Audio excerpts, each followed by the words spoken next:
Welcome back to episode 334 of the Hockey Cards Gongshow podcast.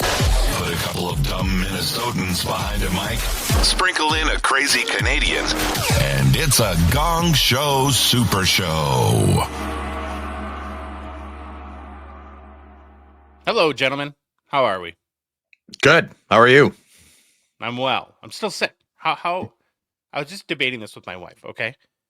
I'm starting to think that you have a very weak immune system? Probably. No, I haven't been sick in a long time.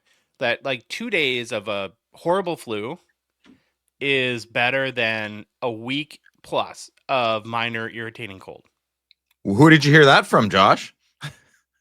Me. Yeah, no, okay. I agree. Yes. Get one and done. One and done. Get her done. Yeah, the sniffles suck. Sniffling for 11 days. Oh, it's the worst. The NHL season is back, as we know. Saturday night was a little rough for our teams. I don't want to talk about it. One of them. I got my other one turned out okay. I'm sorry, Louis. Louis has so many teams, you can never lose. Well, for the land of the faithful, we were punished. Yeah, my faithful was punished. You're right. There you go. See? Anything else happened this weekend that the whole hobby world needs to know about? Isn't that enough? God, my team got throttled. I don't know. No, my oldest turned 22 yesterday. Oh, that's big news. Yeah, that's real life. Yeah, the other thing isn't real life. Yeah, there was a party I went over, made an appearance. Oh, yeah, you did. Yeah. Then I was old and went home at 9:30. Were they like, "What's the boomer doing here?" You're like, "Where's my diet root beer and my marmalade for my toast?" Pretty much. Yeah, that's how I roll. Okay. Let's get rolling through announcements so we can get to the show. I'm very excited for the Thursday podcast, which is really going to be a Wednesday podcast, because I think this is the third or fourth consecutive Series 1 or Series 2 flagship release where we're doing a live show with Billy Celio. It's kind of fun. Now it's become a little bit of a tradition, and it'll be on Wednesday night, which is release day for Series 1, starting at what time? 8 o'clock Eastern on the Gongshow YouTube channel. So Billy will be here. Upper Deck has generously donated a couple of hobby boxes for us to give away. Nice. So much like Phil does on his live, I learned from the best, right? We buy your love here on the Hockey Cards Gongshow podcast. That's right. And we'll just do the whole show is just going to be a deep dive into Series 1 with Billy. We'll maybe get into some other sets that he's released previously or is working on in the future. But then, and now this is where everyone needs to listen up. I would say at least once a day, if not once every other day, we get a message here, and the message starts something very similar to, "Can you ask Billy?" So as part of our tradition in doing these live shows, we're going to do, now Reddit has AMA, Ask Me Anything. We do, AME, ABE, Ask Billy Everything. Mm-hmm. So all those questions that you have that you want to ask us that start with, "Can you ask Billy?" Come to the live show and ask Billy yourself, and I'm sure he'll answer them all, or he'll give some sort of circular answer where he feels like he can. And the more that you pretend that Billy runs every department at Upper Deck, the happier I will be. Yes, 100%. He's right from custodial services to CEO. Can you ask Billy why the price of this product was so much, or why this distributor only got so many cases? Because he's a product manager. He builds the sets, but okay. So Wednesday, 8 p.m. Eastern, live on the Gongshow YouTube. Very excited. Love doing these release day shows. Okay, Rip Party 2 update. I have to start with a little bit of mea culpa. We have had a number of people on our Discord who've done a very amazing thing where they've been going around and soliciting donations for us. And one of those people that did that, and now I'm spacing the name because I'm sick. Just bear with me. I'm overwhelmed too, but that's so I will mention you the next time. But now I got to go back if you want to pull up the honor donors list. And a number of weeks ago, Hope Club Collectibles, Mint Sports and Collectibles, and Strictly Singles and Sports Cards all donated boxes to Rip Party. And my dumb butt didn't see the message and did not add them to the honor donors list. I believe they are all hobby shops. So go there, spend all your money, Spend all your kids' college money. They are, I'm sure, amazing places, and I apologize for not getting you on the honored donors list sooner. But the boxes keep flooding in. I think we're close to 75 at this point, I want to say. And we're going to have people that are coming and giving boxes. I think we're going to have people buying boxes probably at the expo to donate. I feel like we're going to be over 100. I Again. think so. My goodness. We have a professional breaker, though, correct? Yep. Oh, yeah. We'll have multiple. I mean, we'll probably, for most of the night, be doing 2 giveaway stations. Like, what are we thinking here? 2 hours? 3 hours? I mean... Well, you and I get to go to bed at 10:30. Louis got to go the distance. That's the deal. Mm-hmm. I'm on it. Yeah. I think 3 hours tops is reasonable. Just got to blast through them. Got to blast through them. We might be Hopefully doing like multiple box giveaways. You win 48 boxes. Yeah, yeah. Well, by 10:28, yes. If there's 48 boxes left, you win 48 boxes. And we're not even going to open them. We're just going to send them to you now. So I'm very, very excited for that. And then we have a food sponsor. So all we're going to have professional breakers. We got to keep them fueled. Well, we're very lucky that Pizzaville has stepped up and is going to be doing the in-house food for us at Rip Party. So very grateful to them. No mushrooms. More mushrooms. No mushrooms. Mushrooms. No mushrooms. Yes. Or put them on at a different, or just label it accordingly and leave it outside. I also do need to give a shout out to Sean Rollo from Maritime Sports Cards. He is a force to be reckoned with representing us and asking. So Loot, I can't remember. Loot Kingdom. And there's about 2 or 3 on our list there that Sean, thank you. Oh, I got it right. That's good. Loot Kingdom, Carl's Collectible Culture. I might be missing 1 or 2, but those are all from Maritime Sports Cards. Check out his breaks as well. He's salt of the earth. Great guy. Love the Rolo. And all right, back to you, Pizzaville. Well, I hope some of the biggest winners win some of the biggest boxes too. You might not be a karma person, but I kind of believe that the world comes around that way. So I'm hoping for that. But keep the boxes coming. We want to make it the biggest giveaway in the history of all Hobbyland. It'll be live for Mint Inc.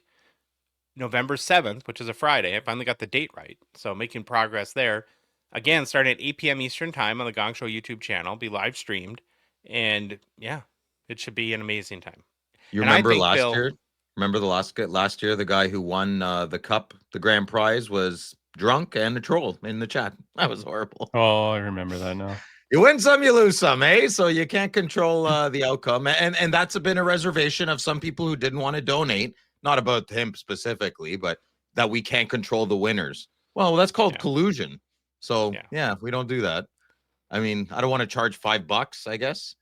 $5 to give back to the hobby, but we got to take first. Come on. I don't know how to figure that out.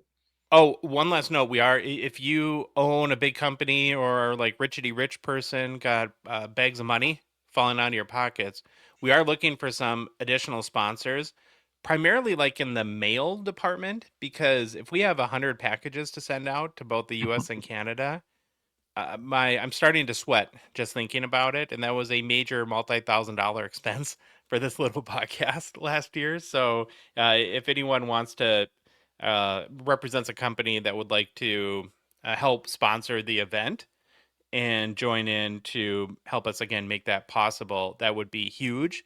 And just go ahead and message us, and we'd be grateful for that. And the sooner you do it, the sooner we can talk about you and say, we got to be honest, though. We always say we will never take on a sponsor that we don't share values with and that we don't enjoy the product. We're willing to make an exception. Like, if you're a beer company, I'm not a big fan of beer. Come on over. I don't care. I'm not sure. Whatever you are. Yeah. If you're a mushroom company, come on over. I just don't want to eat them, but I love them. They're great. Okay. Yeah. Well, there you go. Yeah. Well, again, that would be a huge help, and we'd be grateful for that. Okay. Gongshow Reloaded update. We're getting closer and closer to selling out. Founders Edition had a lot of boxes get ordered this weekend, and I don't like to tease, but I'm going to tease. We're already working on a big surprise for the potential second release. So and we'll announce that once we sell out of all of the Founders Edition, which I'm hoping will be in the next couple of days. And there's lots of bangers in the set. It's not a one-box product. So you go get your boxes at gongshowreloaded.com. And then when you do, post photos and videos of what you got. We love seeing those. And yeah, it's fun. It helps us live vicariously through you because we can't open our own product. And then if you have any feedback too, please let us know as well. We want to do more of this and are going to push ourselves to get better and better. One of the comments that I've heard a lot, and it never occurred to me, I guess makes sense in some ways, is that they said a lot of repack products like really start out with a bang.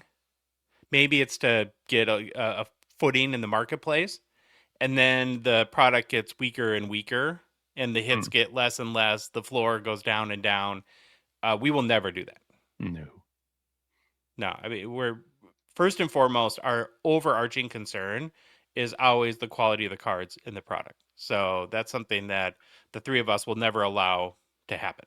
We've been grateful too. I mean, I'm grateful. We've only had pretty much two negative feedbacks from the cards, right? And it's just from, well, it's from internet keyboard soldiers. And yeah, we've had two out of everything that's been opened and presented. We've only had two negative cards on the same cards, if that makes sense. And check the checklist, man. I don't know, no surprises. So Exactly. anyway, and not negative comments from the people that open the box, from people watching. So, you know, we all know who that comes from, silly people. That's yeah, okay. that's the whole thing about a repack is we could make a repack where you sell it for $250 or whatever, and everybody gets a $250 card. The issue is that that's not what people want, is that you want a chase, right? You want to open, like we all do. We want to open stuff and hit a total banger and feel like we got a big win. Well, the only way to do that is with a ceiling and a floor. And so that kind there of were comes two with floor cards. There were two floor, and it's comments from uneducated people about the product, and that's okay. That's okay. That's no problem. but No different than being at the casino where you don't win and you stupid machine and you kick it or something. Hey, we're still proud of the card. I'm still very proud of the floor. The card me I too. wanted the most was our floor. You know, Me too. Let me have it. And then that's the thing. That's the challenge from us, right? That makes this fun and interesting is if what people want is a ceiling and a floor, how do you make the floor cards still good cards? Still cards we did a great job. We did a good job. I'm proud of it. And then thanks to our partner AMG too, because they came through big time there. And they have a lot of input into this too. Okay, Phil, you had a really good show Friday nights with Phil. I got to admit, when you went 5 wide with people, Yeah. I was like, oh, I don't know how's this gonna work, but I had no idea. You pulled it off. Well, Carter wasn't getting back to me. Yeah, you heard me, Carter. I know you're listening. And I had to make a decision. So, and then Sylvain invited himself on the show as usual, or not as usual, or I don't even know. Back and forth, who knows? But it was great, man. I'll always have my boy Sylvain on, and I'll always have Carter on. And then he said in the afternoon, okay, well, I changed my mind. Or I don't know, whatever you said. He came on. Dave, as usual, is my go-to, my faithful, my loyal guy there every Friday. And Big Bad Ed from Detroit. He was a beauty. So if you didn't go have a listen, I know you say people download the audio only. I don't know how you'd listen to that, but take a look. Ed had some amazing cards. Oh, boy. Of Minty Cough. And he didn't really want to show them at the beginning, but after a while, he got a little more comfortable, and he was pulling out shields and one-on-one shields and bangers and exclusives and amazing cards. Very proud of Ed. Love you, brother. And it was that's what the show exists for shows like that. I do have a lot of fun being silly, but bringing someone like Ed, who's a little bit more reserved, and getting him out of his shell and showing how happy that makes him. I mean, the guy drove 10 hours to get one of the cards he had. I do crazy crap like that. That's amazing. And Ed wouldn't. We went to his Instagram page. It's just him and his girlfriend. What a beauty, eh? No cards, just him and his girlfriend. So go give him a follow. I don't know his username, but we had a great show Friday. And we're going to have another great show again this Friday. Yeah. You seem to really enjoy your Ultimate box that you opened. Yeah, I'm staring at it right now. Yeah, it's in Mr. Bigglesworth's little chicken. Yeah, it's okay. It's not for me. Oh, I'm going to take this opportunity. Miss Paquin, not Anna, but somebody else, Julie Paquin, I think. I haven't received an email yet. Phil at hockeycardsgongshow.com. I trust me, I don't want it. So send me your address and I will send you the box of Ultimate. If not, it's getting donated to Rip Party, right? Yeah. Okay. Yeah. There we go. Well, got to mention GP Sports Cards real quick, the official breaking partner of the Hockey Cards Gongshow podcast. Of course, it's another big hobby release week with 25-26 Series 1 dropping on Wednesday. Grant and crew will be breaking all day, I'm sure. So head to gpsportcards.com to get your spots. On Friday night's breaks, and we all saw it, Grant did another Gongshow Reloaded break, which was very fun to watch. Pulled some nice cards from the 5 boxes of Reloaded he opened. He mixed and matched them with his very popular buyback product. I always get nervous when people are opening boxes. I don't know. Yeah, I can't do it. I don't want to know. watch. Yeah, but hey, we hit a home run almost every card. So yeah, but Yeah. some cards wouldn't be a home run, and that's No. okay. They happen to go really well on his channel. I just always want people to like the card when they open it. Yeah. Like that's, it's like you wish you could have a $10,000 card in every $3 box or $300 box or $200 US box. Cause you want to get that joyous reaction. And so that's something I'm gonna have to get used to and train myself to accept, I guess. Did you see Carlos's Jean Beliveau? I know he's not a Habs fan. Oh my God. I was like, even Eric, who's a hardcore Boston fan, was like, yeah, nothing wrong with that card. One of the best autographs. Yeah, and that's, maybe break even a little bit more, but what a card. What phenomenal. One of these days I might get Carlos to say something's badass instead of just kind of ho-hum, but he knows that's a good card. He liked it. That was a lot for him. No, he liked it. I watch him enough to know that was he gave that card the proper respect. Kudos to him for that. Yeah, he posted the video, the opening video, the real opening video. Oh, I haven't even checked that out yet. Check Okay, that one out. Yeah, go check that out. Well, he's a man of peace, so he is. He's a man of peace. So again, and I think Grant has a bunch more Reloaded boxes, so he'll be continuing to do those. I don't know if on Wednesday night, but probably Friday night for sure. Also, if you have a collection you want to offload for a pile of cash money, hit up Grant. He's always buying collections. He can't stop, won't stop. Oh, you got really excited. Got excited. There. Yeah. Either call him at their Total Sports Cards shop in Etobicoke. I just can't say the name. Etobicoke. Thank you. There you go. Yeah, he's got lots of money. Give him a call. He'll give you lots of money for your cards. Etobicoke. That was the original name, and then they, for reasons I don't want to get into, they shortened it to Etobicoke. Or message him on Instagram on the GP Sports Cards account. Now, Louis, we're ready for PCI. If you follow us on Instagram, you may have saw a friend of the show, Alex, aka Toronto Mega Collector, met with our guy Enzo Ferrari from Private Collection Insurance just the other day. So Enzo, I'm sure, answered all his questions, and they came up with a coverage plan, and now Alex is protected. Look at him. That's Alex. Yeah. Alex, listen, you got to come on the show and hang out. Yeah, because he was a great guest, very personable, looking handsome. Oh, he's great. Oh, I'm so happy he got hooked up with Enzo. That's Can you see the relief on his face and the peace of mind that knowing now that if something bad happens, he's covered? I feel like I can see it. Yeah. I see. No stress in his life right there. Look at that. Enzo's like, I got you, brother. He's walking on clouds. Look at that. And Phil, you're going to be there real soon to get the process started. When's that exactly? October 20th at 10 a.m. Oh, okay. No, it's not. That is the PSA grand opening event. I'm going to see Enzo the day after I see PSA and Brad Hartland. I will be at Enzo's on Tuesday, October 21st. Over under, he makes it, Josh? Oh, my God. Oh, no, he'll make it. I can't wait for that video. That's going to be hilarious. And the thing about these insurance plans from Private Collection Insurance is they're very flexible and affordable, and can make all the difference in the world if something bad happens. They cover personal collections as well as dealers too, and dealers in transit, inventory that's coming and going. You're fine. Enzo's a collector, so he knew how to create policies that we would need. I talked to a couple of people in Saskatoon who had very obvious questions, like, well, what if I buy a big card or I sell a big card? How do I know that I'm still covered?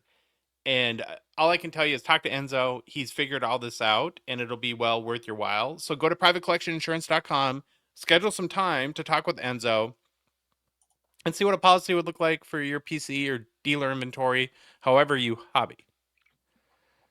Lastly, but not leastly, is our show, this show, the Hockey Cards Gongshow podcast, is a Patreon podcast. What that means is we rely on the support of listeners and watchers like yourself to help us cover show expenses, produce more and better hockey card content, and then fund initiatives to grow the hobby like Rip Party. Mm-hmm. Phil? What are you doing, Phil? Shh, it's okay. Oh, Just okay. keep This talking. just got super weird and very intriguing all at the same time. Mm. Where was I? Oh yeah, fun initiatives to grow the hobby like Rip Party, or maybe Bachelor Phil. We do. What if we did like Hobby Bachelor, and had I'm women of the down. hobby? Yeah. Yeah, mix it up, guys and girls. That's fine. You need a stepmom for Hasselhoff, Phil. If you want to support us and join our Discord, join the crew, get access to our Behind the Bench Discord exclusive show with the Neil Expo Mom, who we're finally going to be reunited with. Thank God. In November. All you got to do is go to our website, hockeycardsgongshow.com, click on the Become a Patron link at the top of the page, or go to Patreon directly, patreon.com, search for Hockey Cards Gongshow. There is a link in the show description wherever you're listening or watching us, or on all of our social media channels as well. And Baba Louie, we had one new patron that we got to shout out on this show. And we will. So I'll let you do that now. New patron. Crazy Winnipeg Cards. Nice. Exclamation point. You got to say Yeah. enthusiasm. Solid name. Solid. Yeah. Solid. Thank you for your support. We really appreciate it. He's already active in Discord. It's awesome to see that. Okay, now Baba Louie, let's roll through the game plan, please. Rolling. Starting off with get to know your Hall of Famers. Then finally back. I don't know what happened, but we have Confessions of a Card Dealer. You'll find out. Takes the summer off. Then it's some hobby news.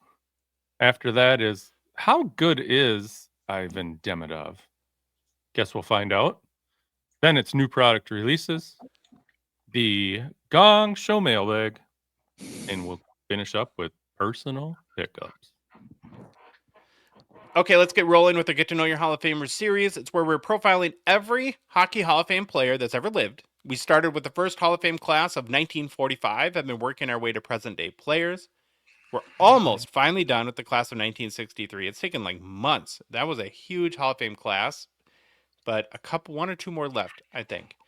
Today's Hall of Fame player we're going to learn more about is Jack Ruttan. Jack Ruttan. Anyone ring a bell? Familiar? No. Related? No. Okay. Excited to learn, though. Teach me, teacher. Teach me.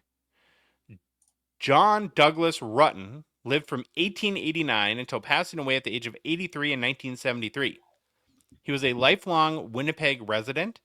Ruttan was a defenseman, stood 5'8", which is probably average size, I'm guessing for the time, played at the senior amateur level, mostly, and in a career that lasted from 1905 until 1918, he played primarily for the Winnipeg Hockey Club.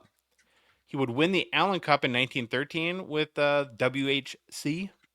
Also had a lengthy military service around the time of World War I. He served in the Canadian militia and then, during the war, enlisted in the 10th Regiment Canadian Mounted Rifles, where he'd be ultimately promoted to the rank of captain. Jack would be sent to Europe, but would not serve on the front lines due to a range of illnesses like pharyngitis, Is that what you have? appendictis. Well, Phil that's definitely what you has have. that. That's what Phil has. Anemia and a duodenal ulcer. Oh. Yeah. Oh, so who wrote John in the Jack is short for John. Okay. What? Jack You is never knew short that? for John? Yes. No. I It's a did not know derivative. that. Yes, it is. You're either named Jack. I wasn't arguing with you. I just said I did not know that. Yeah, but like anyone named Jack, it's most likely their full name is John or Jonathan. Never met one. Cool.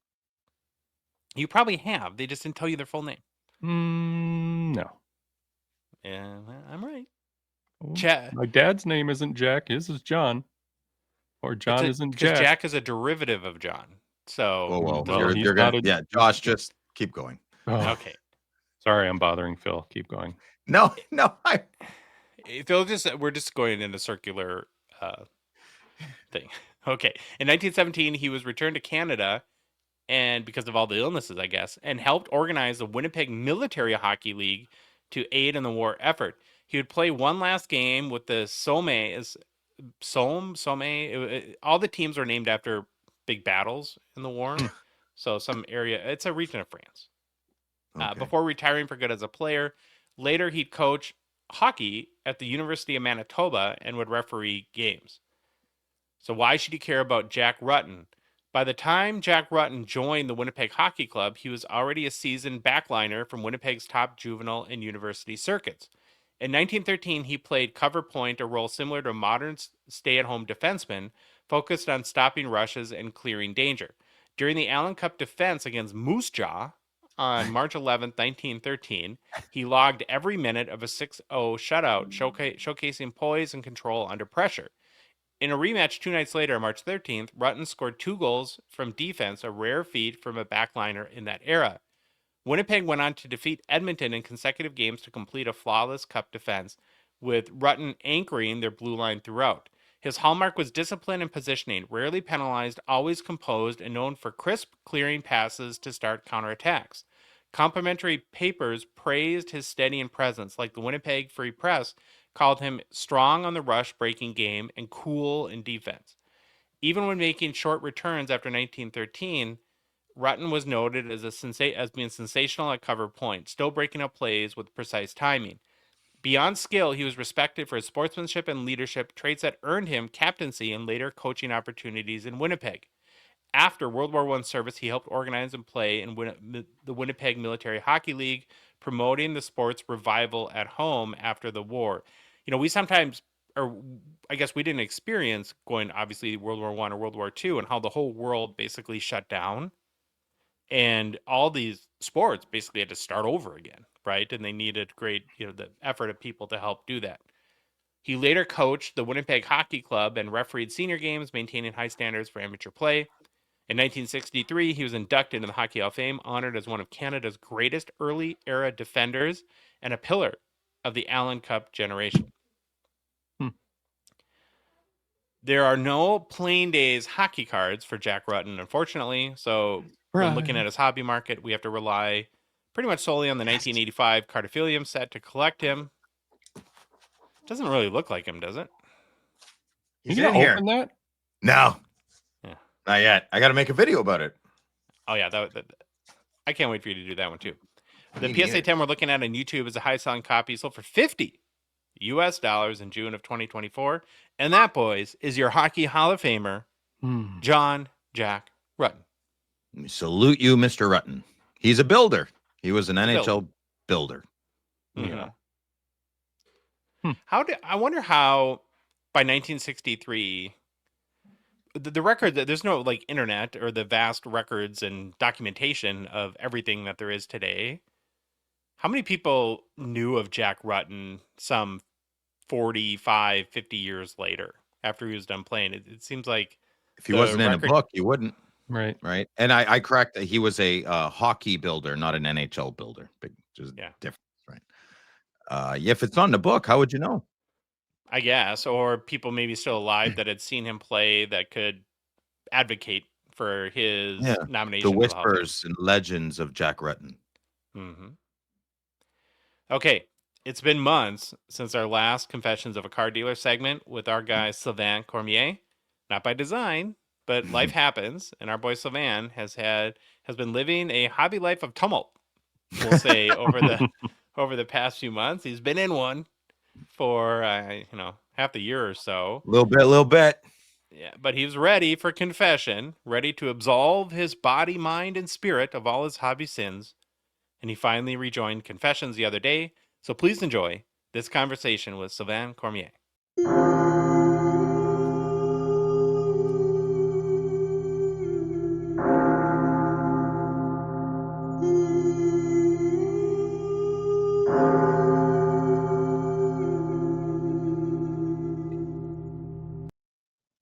Haven't heard that in a while.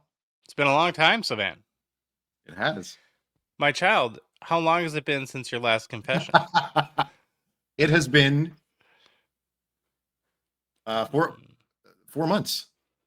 4 months. That was not the plan, and there is a reason for that. But first, I got to welcome back Sylvain Cormier to the podcast to resume the Confessions of a Car Dealer series, and we just got to get right into it. So Yeah. I'll paraphrase really quickly, and then we'll get into the details. So you had a business that you started, and sometimes it doesn't go according to plan. And as you've been living through the fallout of that, that's sort of, why it's been 4 months, and we've been waiting till you're at a point where you're able and ready to talk about it and have an honest conversation about what happened, which I really commend you for, because as we've talked privately throughout this whole process, that I believe strongly, and I think it's just true, that the road to success is paved in failure. You look at we see successful people after they've achieved that. We see the cars and the vacations and the glitz and the glam, however you value success. But what the end result doesn't show us is the path that took to get there. And nobody is birthed and then, all of a sudden everything they do has the Midas touch, it turns to gold. So you have to take your lumps along the way. And what I've found in my life is that one of the key differentiators between successful people and those that don't achieve the level of success that they had hoped is they just don't give up. You just keep going. And so I think that this is, like I said, I commend you for coming on and telling your story, because I think there's a chance it can help people. And Right. if we can help one person that Yes. might be struggling today, then that's a win in my book. So before we took the hiatus, and you missed confession, you missed a lot. Yeah, and I said 4 months. Atone- It's actually been almost 6, so it's like 5.5. Jeez, Yeah, you have a even lot of more. sins to atone for. Yeah. You were building a new hobby venture Yes. called Hobby Hub. Let's start with, like, what was Hobby Hub and what were your hopes that it would be? Well, what I hope it was, and I'm gonna warn you, I might pussyfoot around some of the questions because there are some questions I just might not be able to get into the nitty gritty because some of this is still ongoing. But to Yeah. answer that question, Hobby Hub was intended to be a physical drop off spot for slab sharks consignments and grading submissions, as well as a little bit of buy, sell, and trade on Yeah. top of that. Yeah. And how long had you been working on it for before it launched? We had been discussing it for, geez, 8 to 9 months before launch. Like, it wasn't something where I would put all of my full time energy into during those 8 or 9 months. The real concentrated energy came, like, I don't know, 3 months before we launched. You know, it was, but before that, it was more like planning and yeah, just working things out, figuring out the budget, figuring out the location. Um, so yeah, 8 to 9 months to answer your question. Okay. And it didn't, now you can maybe give a little bit more specifics, but from my recollection, it didn't take long for things to go sideways until post business launch, right? Like, you weren't live very long, were you? No, no, it blew up in my face rather spectacularly. Um, we launched, the website was launched, I want to say end of February, early May. Sorry, end of February, early March, and the plug was pulled mid-April, the end of April. So about 2 months. The soft launch was around in January, but there was no website yet, and there was never a physical drop-off location. So that was one of many reasons why the plug was pulled. When you mentioned success earlier, for me, success means a lot of different things for a lot of different people. For me, success means being able to work on my terms and having inner peace. And with all the hobby projects I've had in the 5-6 years I've been doing this, every one of them have brought me inner peace, and I was able to work on my terms. But this project was not one of them. And as much, when I say inner peace, it can be chaos. You can have shows, you can be busy and have shows, and there are chaos at shows, but that's a chaos that I feel I can fit in, and I can still have inner peace throughout the chaos. Mhm. So it was pretty clear to me that if that venture was continuing, my inner peace and working on my terms were not going to be a possibility. And yeah, it ended pretty quickly. Yeah, so this is the part that that I think is important to cover, but we need to be careful because there's some current entanglements that are in the process of being untangled. But Mhm. from what I understand, you had a person that you had partnered with this on, and that the root of the issue is really sort of being on the same page from Yes, a business perspective, and then just the ability to productively work together. Is that a good way to summarize it? yes, that's a great way of summarizing it. Yes, Hmm. And so then the plug is pulled. It must have. Well, I've told the story before. The reason why we're on the show today, the reason why it exists, is that I had a tech startup where yes, I had a career where I built a whole bunch of products for other companies. And I thought, well, if I'm doing this for other companies, I should be able to do it for myself, right? And I bombed miserably, mm, and it was brutal, and I was hurt, and I was stressed out to the max, and I needed an outlet for my frustration. I needed something to do to not think about my failure. right. And so my good friend Troy helped me create a podcast that was intended to be just a little outlet, a brief respite from the all the emotions swirling in my head. And here one door closes, another door opens, right? It's funny sometimes how life works that way.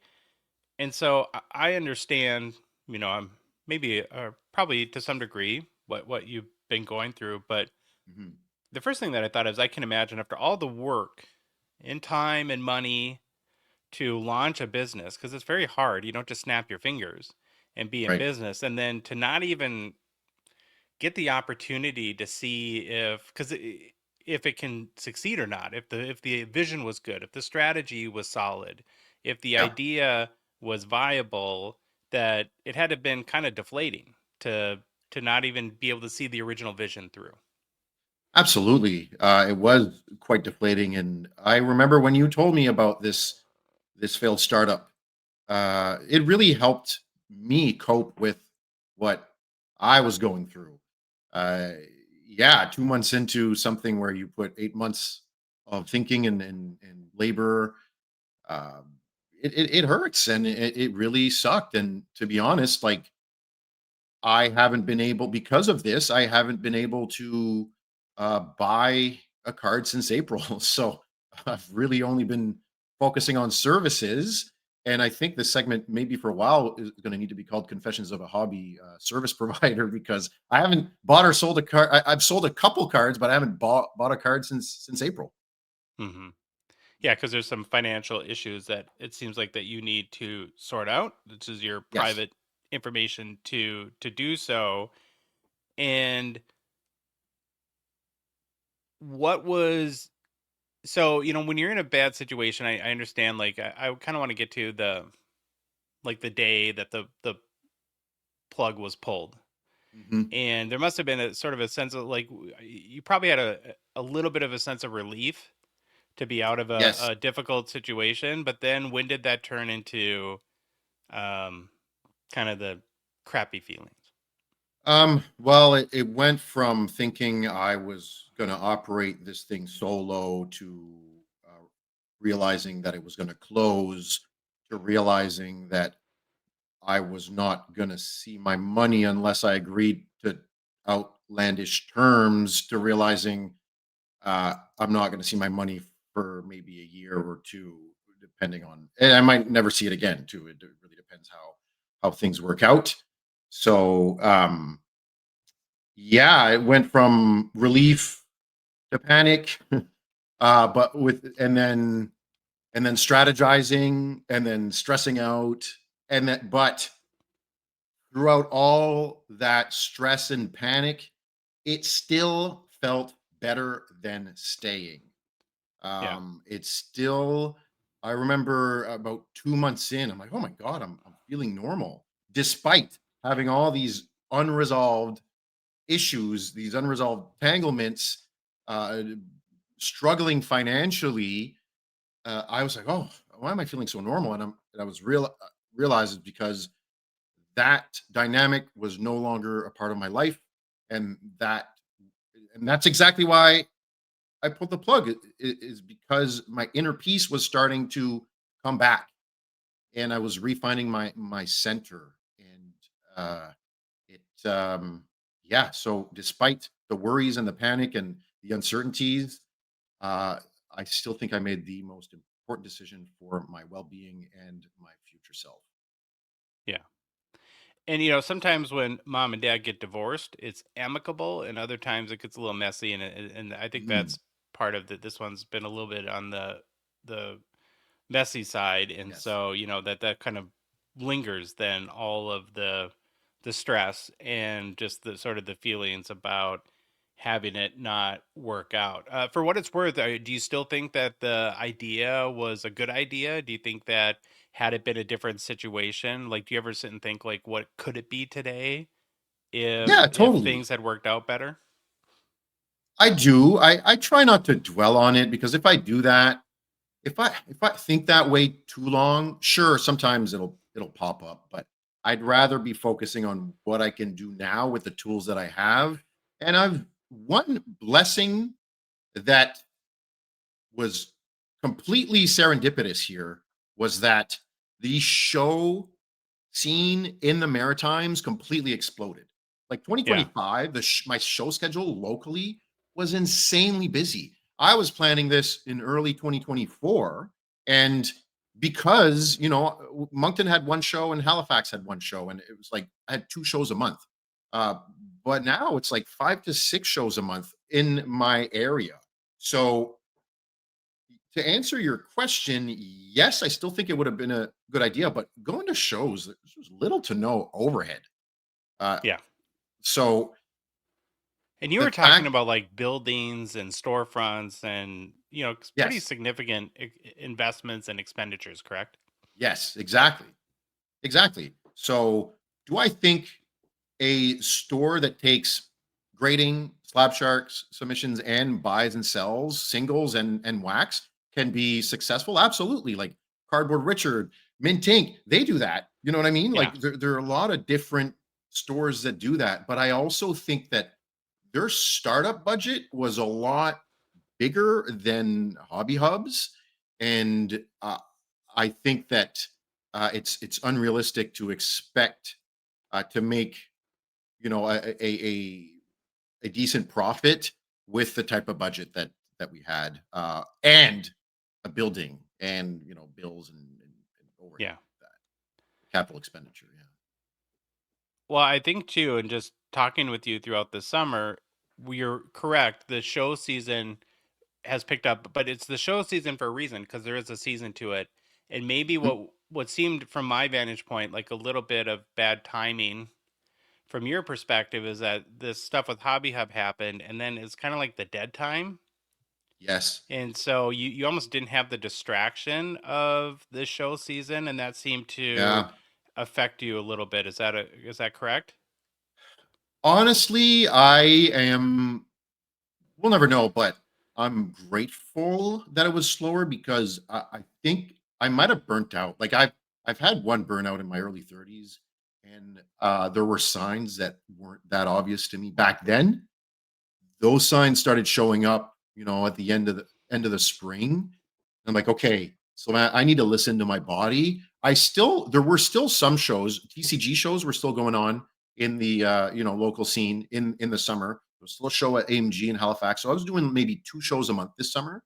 I think had I taken on what I'm taking on now back then, I could have crashed and burned. So I I actually think it was good timing. Yes, I made a little less money, but I still had my regular clients that I would pick up and, Yeah. drop offs for. And so that, the commission from working with Choose Your Grading and the commission with Slab Sharks was still enough for me to survive. I was just making enough to survive. I wasn't making anything above that, but at least I was surviving. So I was able to rest and digest, and now I'm feeling re-energized. But had something like this happen now, I think going to all the shows, I think it would have burnt me out. And I'm grateful. Okay. I'm grateful for the timing. Well, you went through a professionally traumatic event, and Yes. there's a mourning period that Yes. everybody goes through, and we each have our own different speed in how Yes. we go through that. Did you ever hit a point this summer where you thought I might just be done with the hobby? Like, It's or funny, no? man. No, no. I had a split second thought one time this summer that said, like, is this even worth it? And then the immediate answer was yes. And I've had deals go south early in my hobby career. I've had, you know, situations where I wasn't comfortable, or outcomes that I wasn't happy with, where I lost money, or interactions that weren't pleasant. That those all happened, and but none of them, including this one, has ever told me I'm not in the right niche here. The Yeah. minute I started going into the hobby, the minute the wheels started turning and that I started making clients and connections, nothing was going to knock me out of this game. And I think this is proof of that. Okay. Well, that's good. Well, that, and like there was probably, I think, as you're putting it, a reflection period, right? And like, well, Absolutely. now got to pick up the pieces. What do I do moving forward? And I think that, kind of want to get into now, but it's like, what did you learn about yourself? And then what do you learn about sort of business going forward? So,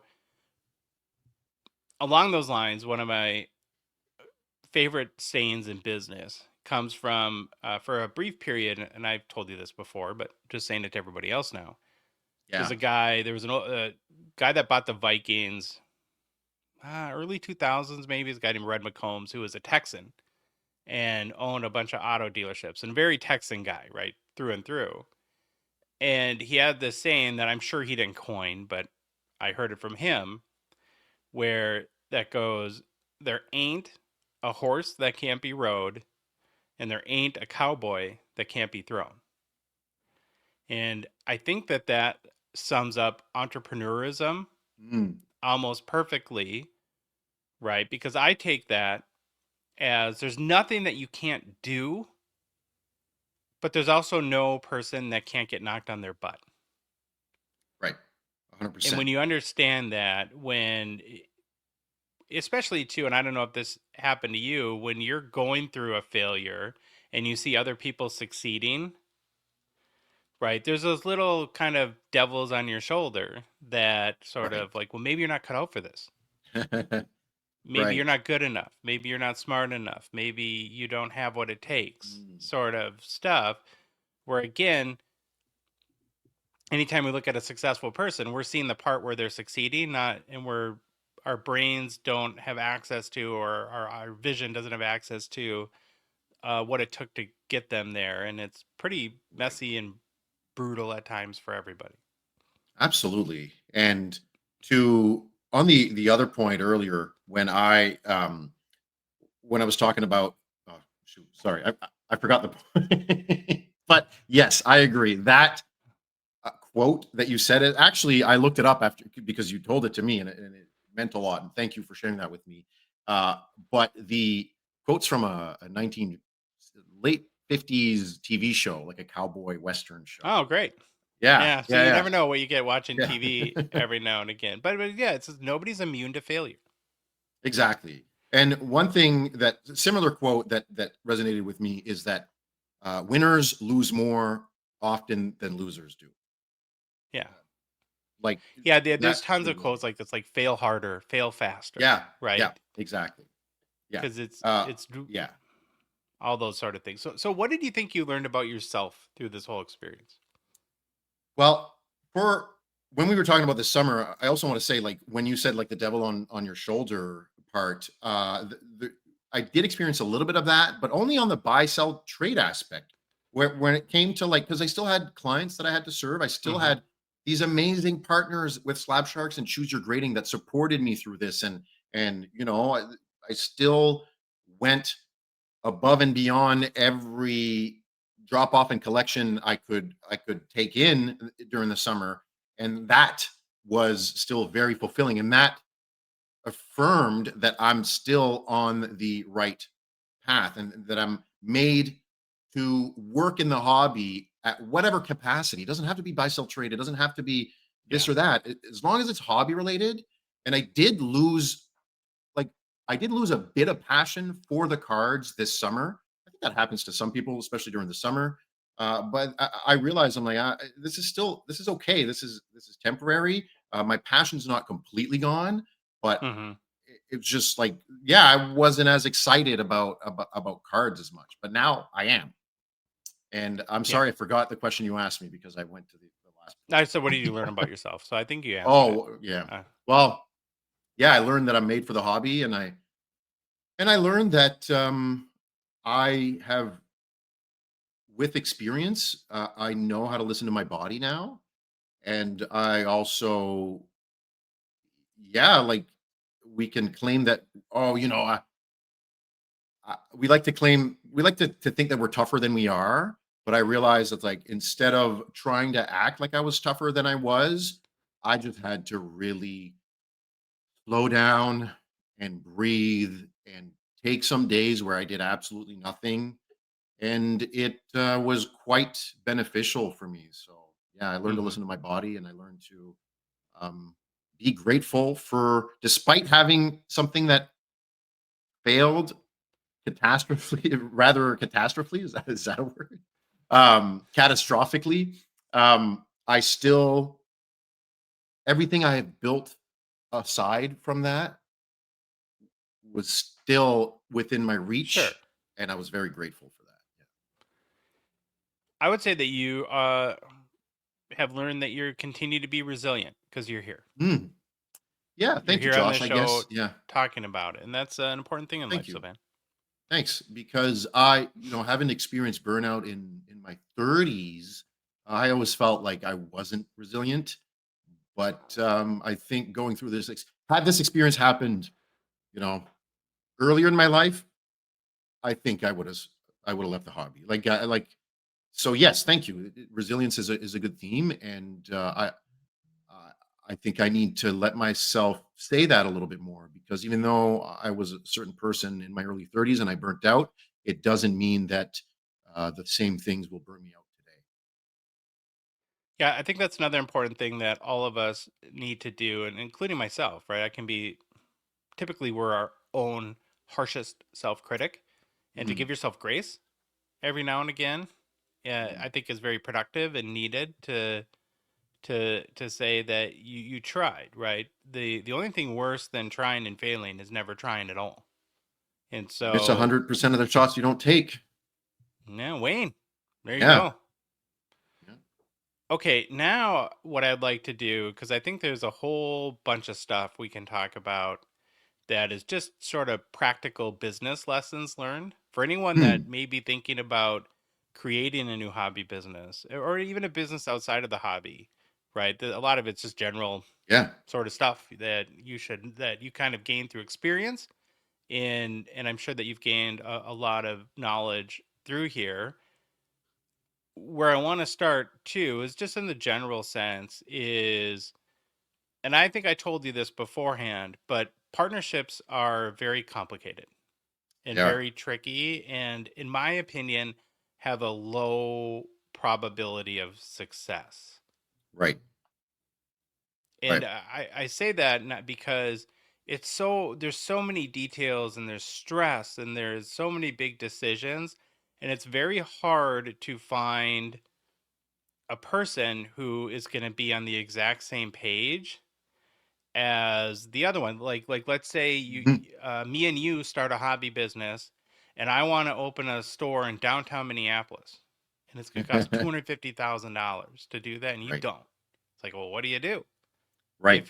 Yeah. How do you solve that if you're You 50-50 also stress partner? about different things, like someone will stress about one thing where the other stress about the other, and so prioritizing is very hard when you're not on the same page and when you're in it for different reasons too. Yeah. Your goals could be different, right? Somebody Mhm. maybe wants to do the business forever. Another person wants to build it up really quick and sell it to a bigger company, right? Right, And so right, what I have found, and you can speak to this too, is that if you're going to do a partnership, a 50-50 partnership, in my opinion, is a really bad idea. You need an alpha and a beta. mhm, And that's a pill to swallow unless the person is really a beta personality for the beta. But where somebody has, one vote should count right. in the beginning. Not that the other person doesn't have input, but that it's because you kind of get into analysis paralysis and everything becomes a Yes, struggle when two yes, people always have to agree on stuff. So do you agree with my statement there? 100%. When you mentioned those two examples, like for two different reasons there- none of them are wrong. Like there's no No. wrong reason to start a business, but you just have to make sure that you're in alignment, especially in Hmm. a 50-50 partnership. So yes, I would very much agree with what you And said. who doesn't want to partner with their friends, right? I mean, it's like Right, the Gong shows with my friends, and we've been able to succeed to the point we have because we all have common goals, and that we do have an arrangement, right, right, where that clearly kind of defines, so everyone has proper expectations. The other thing that I think is really important when you decide to go into business someone, whether somebody's the majority or a minority owner or 50-50, mhm, is to actually write out and sign the process which you guys solve disagreements. right, I mean, it might sound stupid. It's like, well, we just talk about it. It's like, right, right. Yeah, and so like ways that, and there's a million ways you can do it. It's just the most important thing is that everyone's on the same page, but it could be like, well, any decision over, pick a dollar amount, yeah, $2,500, yeah. that we both have to agree on, or it doesn't happen. Or when We we actually did when have that, but yes, I agree. you did, okay, good. Well, that's Yeah, something that you did right in the process. And I think just in general, there's no amount of detail to the structure that you can do on the front end that is a waste of time. right. Yes. And you mentioned analysis paralysis earlier. I'm the kind of guy I like to think things through almost a little too much. I'm learning not to think too much. This summer, did I think too much? I don't know. I was resting. You could argue I was thinking a little too much. I could have taken maybe, you know, 2 months instead of 3 months to analyze whatever. It is what it is. But analysis paralysis, I struggled with that a lot until I got into the hobby. I tried doing Airbnbs. I tried flipping video games. I've tried different avenues, and all of them gave me analysis paralysis, and I wouldn't be able to execute until I got into the hobby. So it kind of ties into the conversation we were having earlier, where it's like, no, I don't want to quit the hobby because it's the only space where I can actually make decisions without overthinking them. Uh, Yeah. but yes, yes, I agree. Okay, so what are some other lessons that you think you learned through this experience? So if 6 months from now you, whether on your own or with somebody else, you go to create another hobby business, what would you do differently going forward? I think I would make sure our goals and values are in alignment before doing anything. And if I feel rushed in making any decision, I'm out. I, Hmm. I don't want to feel rushed. Yes, I think a lot, like I said, but I feel like I found my balance. And if I need 2 weeks to make a really big decision, but I'm asked to make the decision in 2 days, I'm just not going to make the decision. Like, I think Do that you, is the yeah. biggest takeaway. Do you think that you ignored maybe some potential red flags because of your just excitement for the opportunity? 100%. Yes. Hmm. There was some writing on the wall that I chose to not look at or read, and that's on me. That's 100% on Sure. me. Yeah, Oh yeah, it always takes two to tango, right? And I'm not even saying 100%. like partnership wise that there's just and that I think that another thing that is really important about when stuff doesn't work out is as long as you learn from it, it's never a truly a failure at that Right, point right, because this experience could make all the difference in the world in helping you make better decisions next time that leads to a massive win where maybe you wouldn't have made those totally, decisions had you not been through this. And so you 100%. either learn or you succeed and you don't fail. And other doors have opened since this. I've checked out, a incredible collection. I've taken on a client who has this amazing collection, and I'm talking 7 figures worth. And it's just like that door would not have opened had I, had I've not moved on. So there, and I don't know if you were. Well, maybe you want to get into it, but I have found another business to business arrangement with a new company that I'm really excited to work with. Is that PCI? Yes, it is. Yeah. Okay, yeah, working So with Enzo and kind of helping him on the East Coast, and then that goes to one door closes, right? Another door opens. Do you ever see yourself like trying this again, trying specifically what Hobby Hub was going to be. Yeah, or just something at that scale or level, or have you been discouraged by this process from doing something like that again? No, I've had people approach me for potential partnerships, and I've explained that I still have a fresh wound here. I'm not completely closed to the idea, but let me refine my center. And I think Hmm. that's what I'm working on right now. Is like, okay, my normal is going to shows and uh, you know offering the best possible service that I can. So right now, my focus is really just feeling normal again on that plane, okay, on that Yeah. playing field. Once I have a budget to buy and sell, I want to get to that point before I think further. Uh, but I'm, but I will get to that point, and I am open to trying something like this again. Hmm. Just when will that be? I'm not sure. I'm not in a rush. I am this debacle has confirmed that I can make a living in the hobby, even when I just lost a huge investment in all of my inventory. Uh, I'm Yeah. still able to make a living. Am I making what I was hoping to? No, but I'm able to survive. So, uh, yes, I will be open to something like that, but it also depends what the hobby landscape is like when I am open to it. It- I might have different approaches. Maybe there will be 10 hobby shops in my region by the time I'm ready, and that would just dilute it. I don't know. I like to think about the current economic and you know landscape that I'm in before I make a decision like that. And Hmm. there was no drop off. Now in Moncton, there is a PSA dealer. Like there is a hobby shop that takes PSA submissions. So my goal was to be first to market. Well, I mean, that didn't Well, happen. you kind of were for like 10 minutes. Right. But at shows, not at a Yeah. physical location. And Yeah. yeah, I still was at shows because of my partnership with Choose Your Grading. But yeah, you can't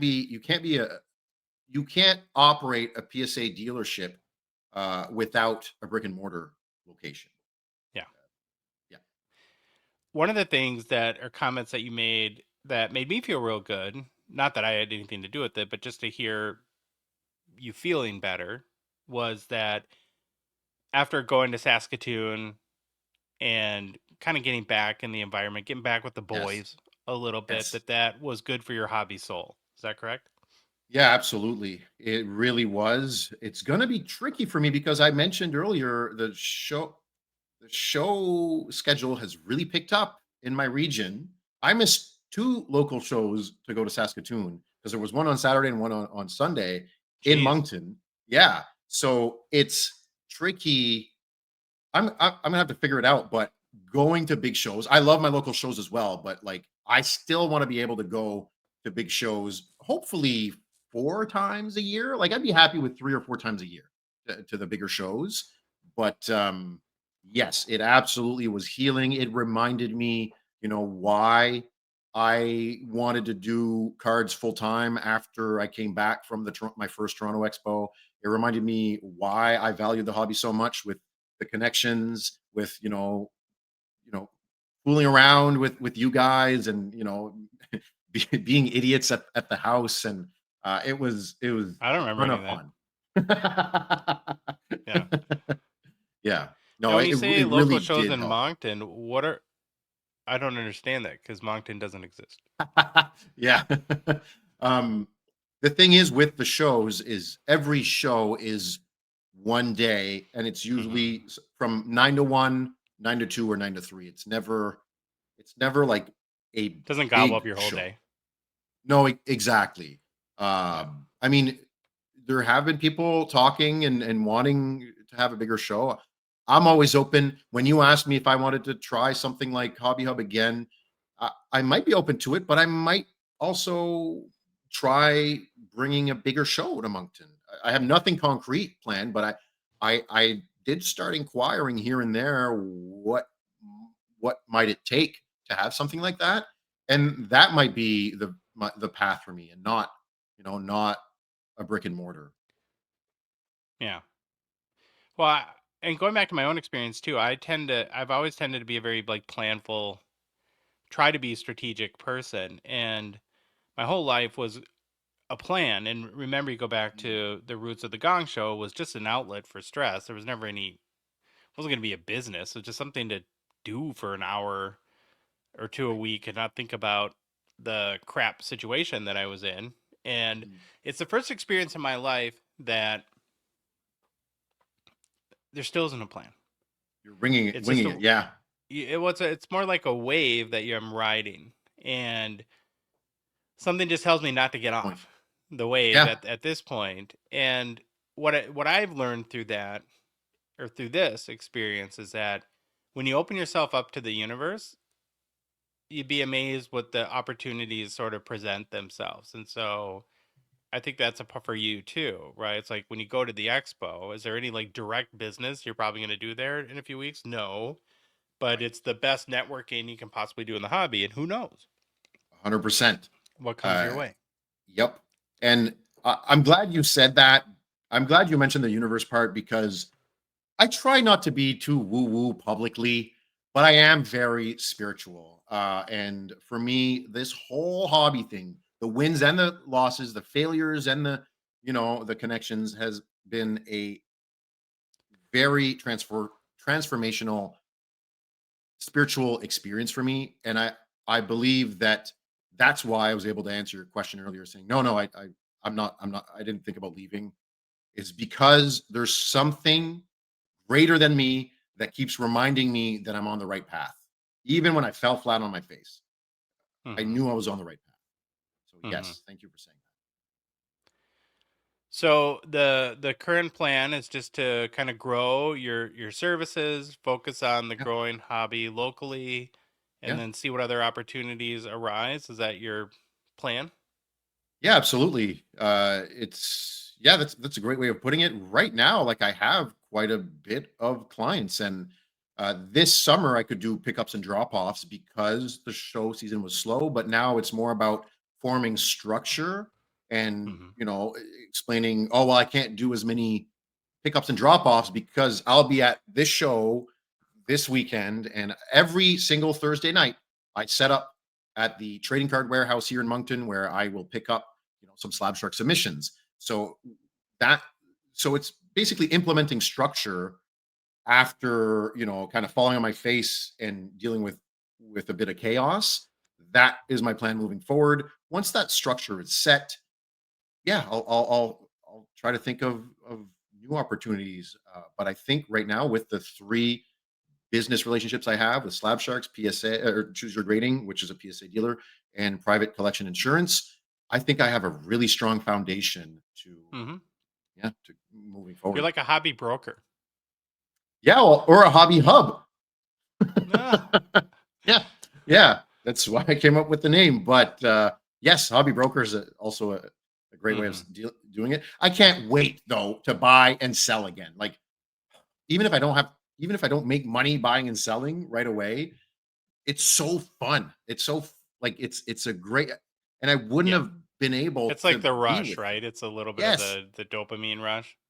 yes, I know a and place where you might get a good deal on, I don't know, 600 Shane Pinto Young Guns, but not sure if you're interested. yeah, we'll see. We'll see. Yeah, we'll see how he pans Probably out. not not what you're looking for. Well, again, as we wrap up, I want to commend you. It would be very easy to come on here and if everything had turned out swimmingly and you just ordered a Lambo and were buying a vacation home in France and all that sort of stuff.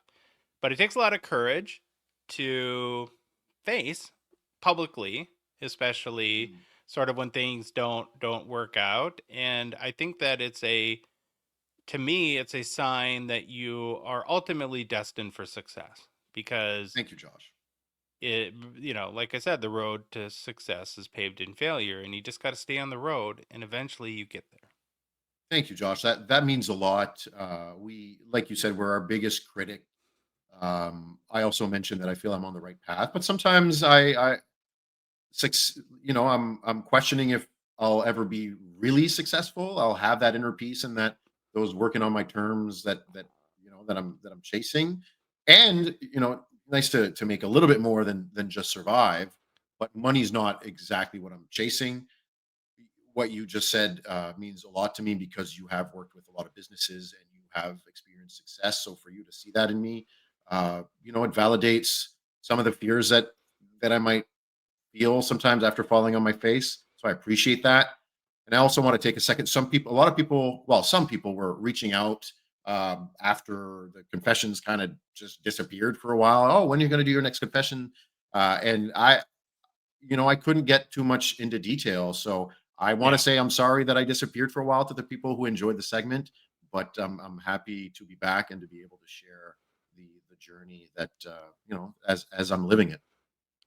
Well, we needed to wait till the timing was right to Yeah, have a yeah, proper conversation about it and go into as much detail as we could and not be so ambiguous where it didn't really make right. sense and maybe it was a little too raw for you at that point. And what I'll Totally. say about you is that the imposter syndrome, I think, affects everybody. And I go through it all the time. We launched a repack, and you go through Mm. those little flashes of doubt where it's like, what are we doing? Why am I doing this? Why do I think I can be successful? Or with the podcast, right? Where you're putting yourself out there in front of everyone for a lot of Mm. criticism, Yes, which just comes with the territory. That's absolutely. part of the game. And yeah, but I think though that it's so important to just push through that and to Totally. just keep going and try not to let those thoughts linger. And that if you can train yourself to do that, because we all have them, Yeah, then I think that your odds of getting to where you want to go up. So totally. And this was my biggest test to date, and I'm still here. So I appreciate you saying that and reminding me.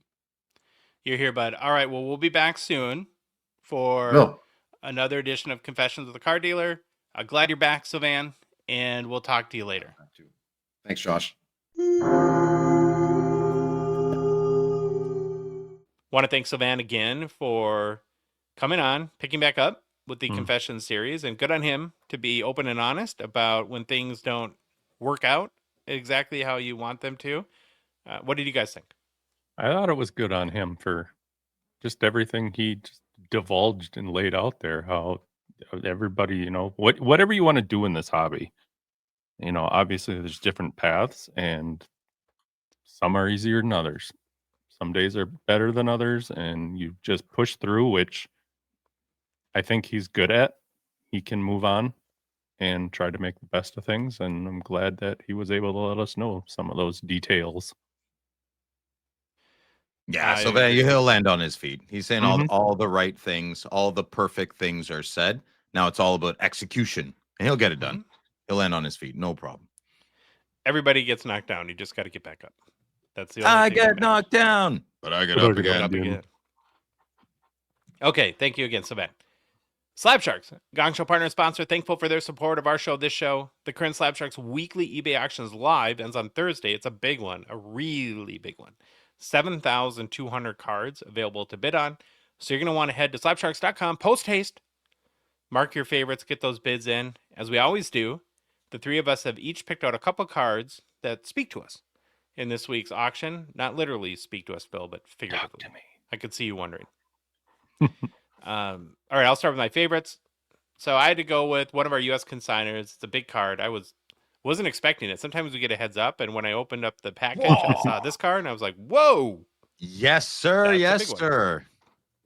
It's a 2024 exquisite collection, Matt by Mitchkov, Rookie Shield Patch 101. Nice looking card. It's about as centered as patch has ever come, Louis. So you got to be A on board plus, with that. A plus, boys, A plus. Good job, you nailed it. If you Yeah. look at the bottom of the NHL badge, though, shouldn't the tip of the logo be above the T? It Oh, looks it like should it's a in little between more. the X and the T. Well, I don't know if you're a stickler or not. I You am, get what but I'm saying? dude, you got a grade on a curve here with these, and that's Okay, freaking okay, damn okay. good. Relative scale. So this is Yeah, a like very cool PSA. card. That's a 10 for sure. Yeah, nailed it. I'm sorry, Brad. Ouch. Too easy, too easy. Then another card that I think is a total banger. I'm not even the. Well, I like Adam Fantilli, and I think he's going to be good. But one of the nicer RPAs that I've seen of his, the 2023 Upper Deck Stature Fantilli Rookie Patch out of red. It's out of 25. Just a 6. I like patches with holes in them. I just do. Yeah. Trypophobia, not a fan. Reminds me of like a Really? Shining card. Red rum, red rum. Oh, I think this is a great card. Couple of twins are gonna pop out of there. Ah, kill me in my sleep. No, thank you. It's all yours. Baba Louie, what are your favorites? Well, not favorites. My pick 23, the Cup, Connor McDavid, the show, Black Auto. Now, maybe I kind of like that he put the auto up there. We're so used to seeing it underneath the words. I was like, hey, that's kind of different. It works. He made it fit. Oh, it is. Yeah. Nice card though. I've always liked these cards. These are great. The black ones, the white ones are cool, but I would rather this one for sure. And then my second pick, I don't know why, just saw it and was like, oof, I really want this. 2020 clear cut Sidney Crosby exclusives auto out of 35. This one happens to be in a PSA 9 holder, but it's so hard to. You see a Sidney Crosby auto, and it's like, well, I just take it simply because every auto's the same. Every auto's beautiful. So I don't know. Can't Good complain picks. with this one. Phil, you like that card, or you got one, or? I do not have one. I do like that card, but a lot of the clear cuts, I know that autograph, what's happening to it. It makes Yeah, I me see nervous. it. Yeah. And I'm a slab cracker. Mhm. So actually, so does that still fade as quickly in that slab? Like is the air vacuum sealed in there? Only when You it's in need the little pouches, right? I guess. or UV protection or something like that. Mhm. I don't know. We I'm should not ask Brad. smart enough. We need Bill Nye. We I need mean, Bill it could have Nye. been something with when he signed that one too. Who knows? Because Yeah, it a could. You're couple of right. mine are okay. I mean, my two. Yeah. I like 3, the 4. embed. Like if I put it under a microscope, I want to see the blue ink in the fiber, in the card. That's why I like cardboard. Mm-hmm. You know, I If have you had one a mic- nitpick about this card. I think Upper Deck has done a great job of associating exclusives with being out of 100. So part of bugs me a little bit that it's not out of 100. yeah, they took it's kind of its own thing, eh? Mm-hmm. A bit. Sure. But Yeah, Yeah. I guess. Yeah. I like the jersey. I like the card. That's why I grabbed it. Oh, it's such a classic to have the name of the. Remember, our high school hockey team had a jersey like that with Hibbing going down that way. Sure. So, Philip, what are your favorites? All right, here we go. Well, I think this is pretty self-explanatory. So there's 3 cards I'm gunning for this Thursday. I'm not going to show 2 of them, but this is one of them. I just figured not a lot of people care about history anymore because most of the people around me are trying to erase it, but we will not with Maurice the Rocket Richard because he is a piece of Canadian history. And he's also a Montreal Canadian who I like. And I think this card has an epic signature on it. Thank you. And there's only 100 of them, and I'm a fan. Yeah, big fan. Beauty. That's a great card. Yeah, I like it. And then the next card, probably the only Leaf card I'll ever pick, but it's a duel. Because he's falling. So first of all, I was trying to show the good listener something to see. I was trying to show the good listener something to see that's different than a Richard or a Howe or a Sawchuk. Yeah. And this is a very special card. Well, it's a special moment in Canadian history. The Bill Barilko, he disappeared in a plane that summer after scoring this winning goal. And Really? I'd love I to didn't get know my that. hands on this card. Yeah, he won the Stanley Cup with this goal, and he disappeared in a plane. Pretty tragic. And I like the card. It's cool. It's different. He's falling. It's drawn. I also believe, don't quote me on this one, but I think that's the only Stanley Cup final where every game was decided by overtime. I think you can take that to the bank. That's that. Yeah, something like that. Cool. Yeah, might want to look that one up, but Bill's definitely missing. That I know. Yeah. The reason why so many collectors are choosing Slab Sharks to help sell their cards on eBay is they make it very easy to sell. All you got to do is fill out the submission form and ship them in. If you're in Canada, you ship them to Slab Sharks HQ. If you're in the US, the Gongshow is your submission center. You send them to us and we take care of the rest from there. You don't have to take photos, list your cards, answer buyer questions, hunt down payment from winners, ship them to wherever the buyer is, wherever they are around the world, or handle any post-sale issues because Slab Sharks will do that for you too. And if that's not enough, your cards will be listed in the biggest weekly hockey auction there is. And the hobby's glued to on Thursday nights. So for complete consignment information, including payout rates, and to get the process started today, head to slabsharks.com. Hobby news! Hobby news. More punny hobby headlines. I don't know. Punny hobby headlines. Love it. Yeah. Matthew Schaefer made his debut on Thursday night, and the story comes from collect.com. And he logged 17-15 of ice time, had an assist. Here's a kind of little fun fact, a little Matthew Schaefer fun fact. At just 18 years and 34 days old, he set an NHL record for the youngest defenseman to record a point in his NHL debut. Scott Niedermayer was the previous record holder who did it at 18 years and 46 days old. I also saw on Saturday night, Schaefer had his first goal too, so a pretty good start for the number 1 overall pick from this summer's draft. Well, a game-worn jersey from his debut is already up for auction. It's being done through the partnership we talked about a week or two ago that Collect actually has with the Islanders. The jersey was worn by Schaefer during the second period of his first game. Starting bid was $500 US. And when I checked this morning, the bid was already up to $14,000 US for the jersey. Bidding ends on October 17th.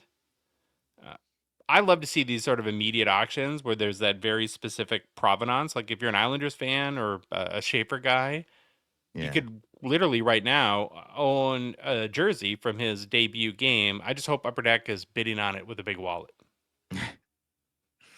You think they are? Would this be something they would pass on?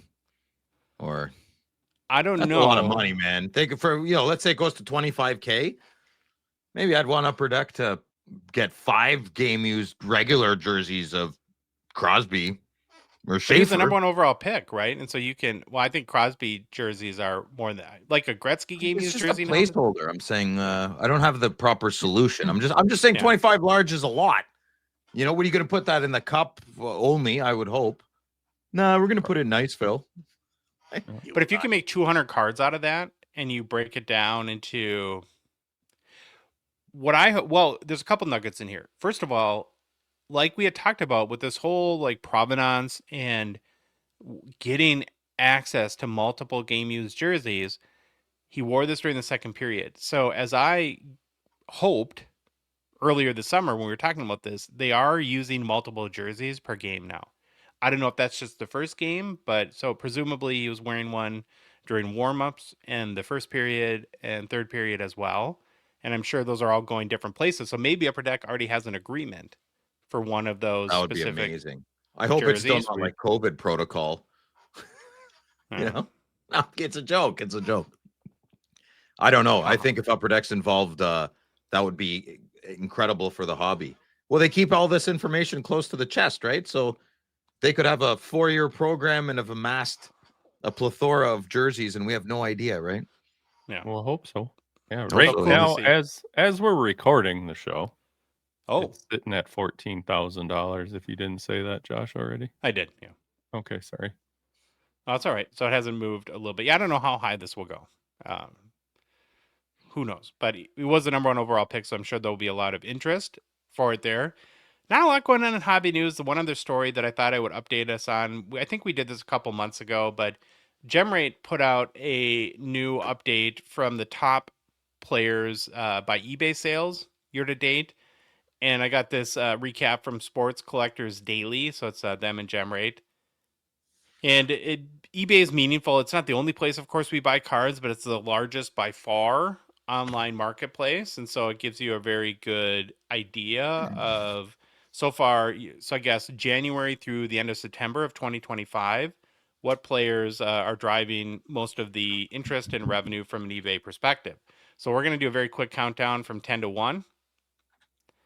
And number 10 is Mr. Hockey, Gordie Howe, with 488,558 US in sales so far this year on eBay. So respect to the vintage there and Mr. Howe. Nice to see him in the top 10. Mm-hmm. We go from the old school to the new school at number 9, Lane Hudson, 560,475. So the Shimmy Shakes hobby market has been very strong in 2025 with obviously a ton of rookie year products still coming out. Mom, I don't want to wear that for school pictures. That's all I thought of when I saw that. Yeah, he looks like he's going to his like Cub Scouts meeting right after this. Number 8 is Bobby Orr, 617,379. The goat of goats on the blue liner. So 2 defensemen in a row in the top 10. Number 7, Super Mario, 749,541. Phil hates him, but he's still in the top 10. He just rubs me the wrong way, man. Not a Mario guy. Yeah. Yeah. What? Hold on. That's pure sarcasm in case before people start threatening me. Oh, boy. Number 6 is Sidney Crosby, 906,628 US. Phil used to hate him, but now is a fanboy. That is true information. I didn't hate him. I was just annoyed with him. Like, he's everywhere. Why is he so good? You know, now I respect him.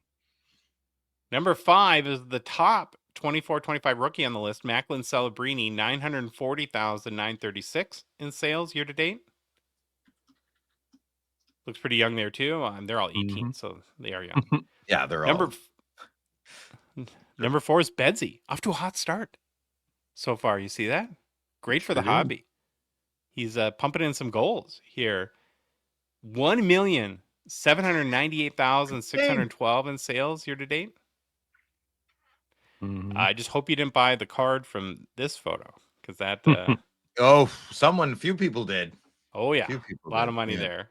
Yeah. Number 3, Josh is the highest ranked Connor on the list. Connor McDavid, 2,027,776 in sales year to date. He is pissed off and ready to win. Mm-hmm. Maybe someone should tell him that Stanley Cups don't matter though. They don't. Angry for nothing. Hope he gets one though, or that number is going to tank. Yeah. We'll see. Mm-hmm. Number 2, Alexander Ovechkin, king of the goals, but not king of eBay sales quite. $20,000 more than McDavid, 2,047,645. And then number 1, of course, still dominating the hockey hobby since 1979, Wayne Gretzky. $3,931,045 in sales. It's not even, it's almost so nuts. McDavid and Ovechkin combined. Just like his points, except the goals scored, I guess. No goalies in the top 10 so far. That's sad. It is. Yeah, goalies is a funny thing, man. Like I think I might start collecting Spencer Knight. No, I can't. My friend collects them, but I'd love to collect another goalie other than Wah. You know, Wah's got to be the most expensive goalie out there to collect, and he's not even that bad. I bet you was in the top 15 for sure. I didn't look, but Who if I had would to be guess, the? like 12 or I wonder who'd be the highest selling goalie in our hobby would be. So it's got to be Wah. Got to be. it's Wah. Wah. It's Wah, Brodeur, and then Hasek, I believe, is the Okay. the pecking order there.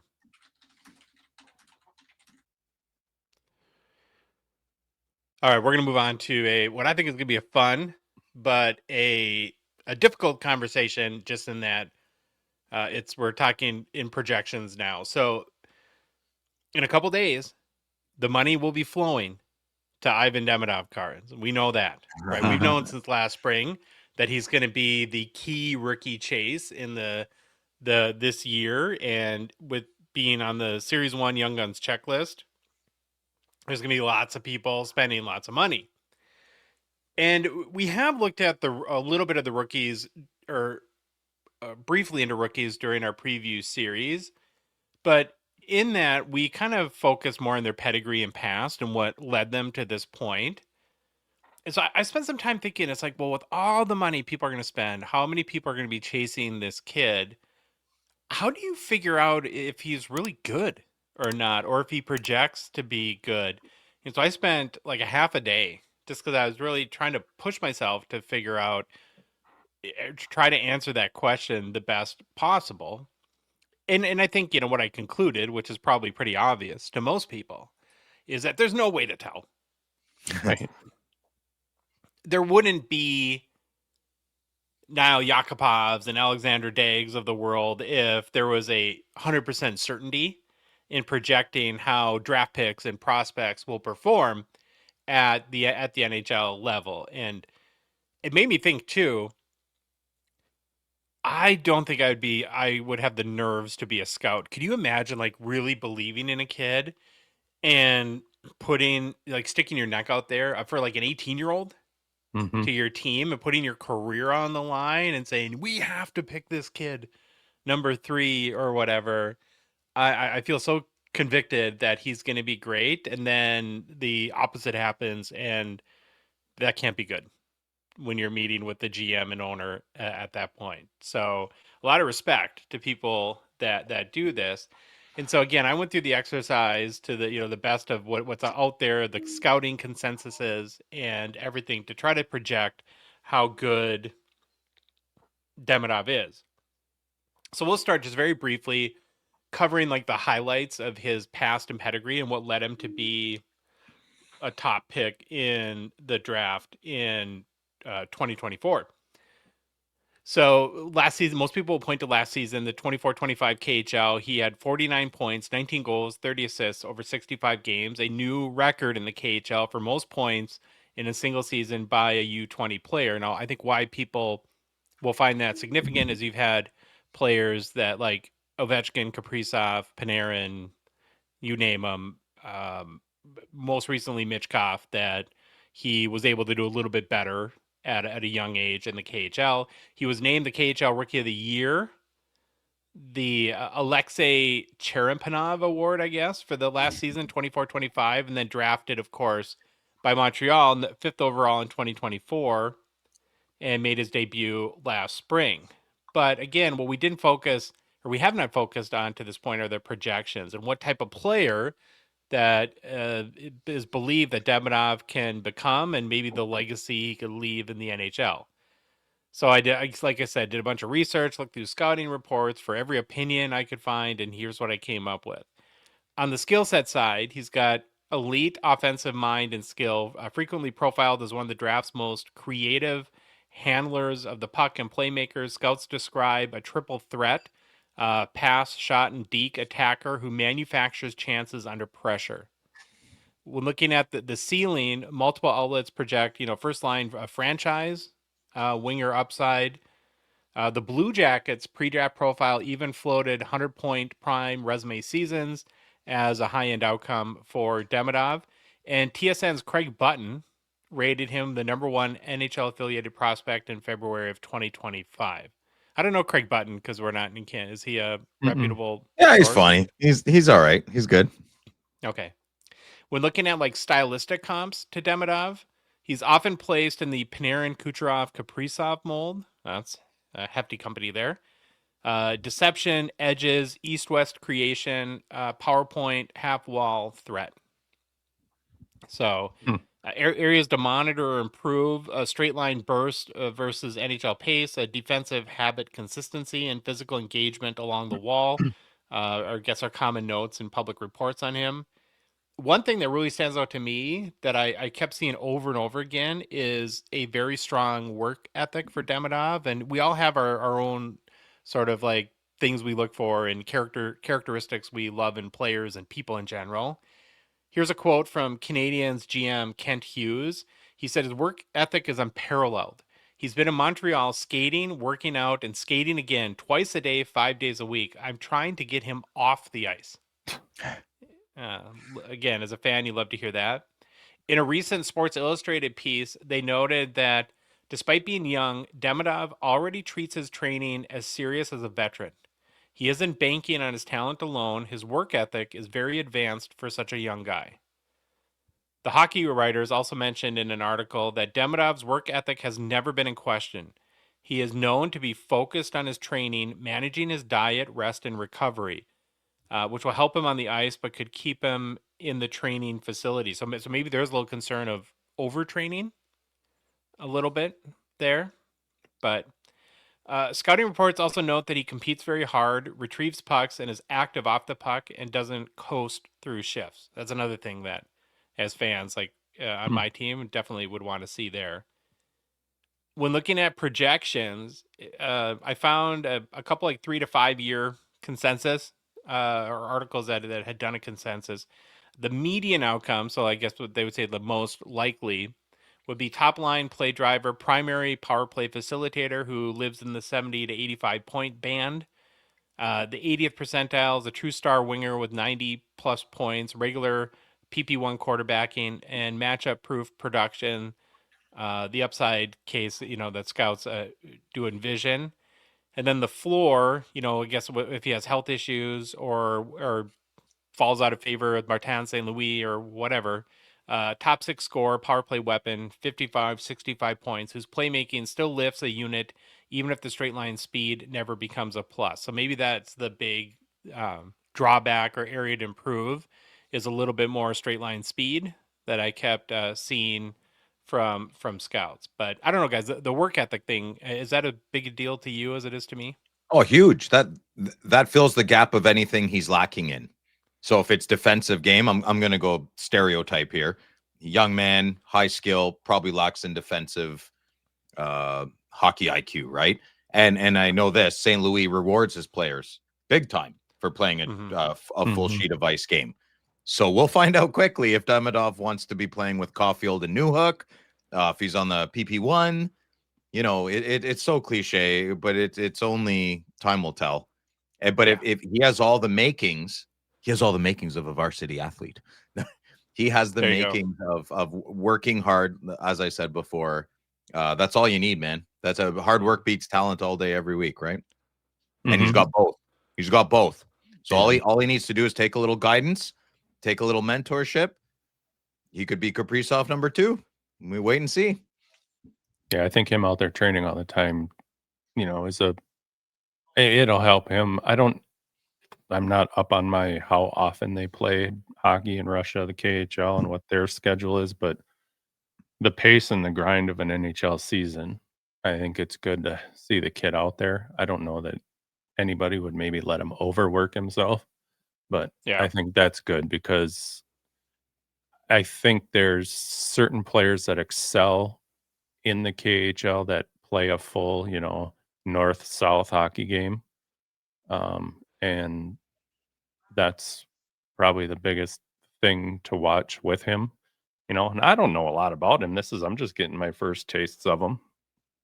A Well, little a bit lot of last people are, year. and that's why like I want to keep doing this, right? It's because I always think that people are going to spend so much money on this guy, really probably having little to no understanding of who he is or why. It's just like, oh, I know Demidov is the big chase in Montreal, so I want in on the action. I just want him to be him or any other rookie. I just want him to be consistent. I don't want to see sporadic, flash Like his points? brilliant plays. It doesn't even not as points. Just I want to see any of these kids. I want to see consistent play, night in, night out. I don't want to. I don't like when like they're awesome for the first week or two, and it's hard to explain. Somebody got to understand what I'm saying, maybe from a coach's perspective of just flashes of brilliance here and there. Just whatever you got, be consistent with it. It doesn't have to be Kaprizov trying to create something constantly all the time.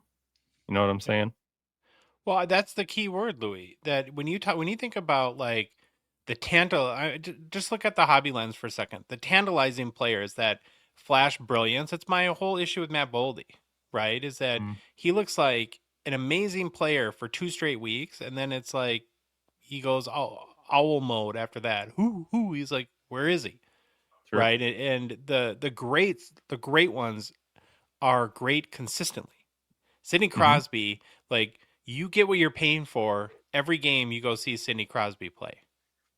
Whether he scores a point or not, he makes an impact on the game. I think Kaprizov goes in that. McDavid, like Draisaitl, all these guys that are the best players in the game are able to do it consistently, and some guys do it sporadically, like you're talking about.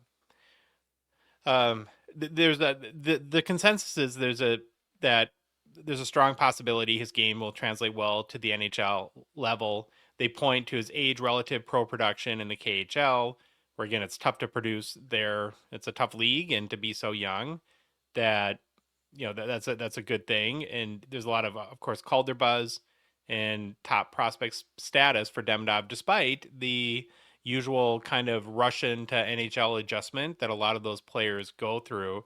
And if you look at further projections, again, some will have him as a franchise player, NHL star ceiling. What happens? Who will know? Who knows? But scouts do put him up there, like in ranking of like tiers of recent prospects, in the top with like Bedard and Michkov and Celebrini. He's definitely right up there. But again, even for the most experienced scouts, it's always a guessing game. And I think the most important takeaway from what I learned is that there is a chance. Like there's a real chance for him to be a superstar at the NHL level. But now going back to the hobby, prospecting is a wild, wild game. It's kind of funny. I was thinking about this, where people love in this hobby to talk about breaking or even ripping wax as gambling. What's more gambling than prospecting? Mm-hmm. Nobody ever mentions that, right? If you go back and you look at every year, all the money spent on players, and then 2 years down the road, it's pretty much a bloodbath for most of the. It gets out like the Trevor Zegras money. Somebody spent what, 10 grand Oh, on a high gloss Young Guns during his rookie year. Some people spent $10 on a Shane Pinto Young Guns too, Josh. Yeah. Works both ways, even though their dollar cost average is around 6 to 7. Those people might exist. Yeah. So, again, I don't know. None of us really know. But here's what we do know. And this whole conversation gives us the opportunity to deliver some, I think, really good, clear advice, especially if you're a new collector, that we should do every time a flagship release comes out. What, sell the Young Gun right away? Sell the Young Gun Sell right the Young away. Gun right away, yeah. Ivan Demidov could break Alexander Ovechkin's goals record. Sure. Sell it. If you hit one on Wednesday, sell that card. Because you have to remember that people, and it's a beautiful thing about this hobby. It causes us to lose all grasp on reality and thought, and all of our smartness goes away. People will be buying Wednesday night on eBay, his base Young Guns like it's the only one in existence. Wow, Oh! hold on. If it's an outburst, you might want to pick that up. Well, we'll get there. We'll get there. But All right. let's talk about base first.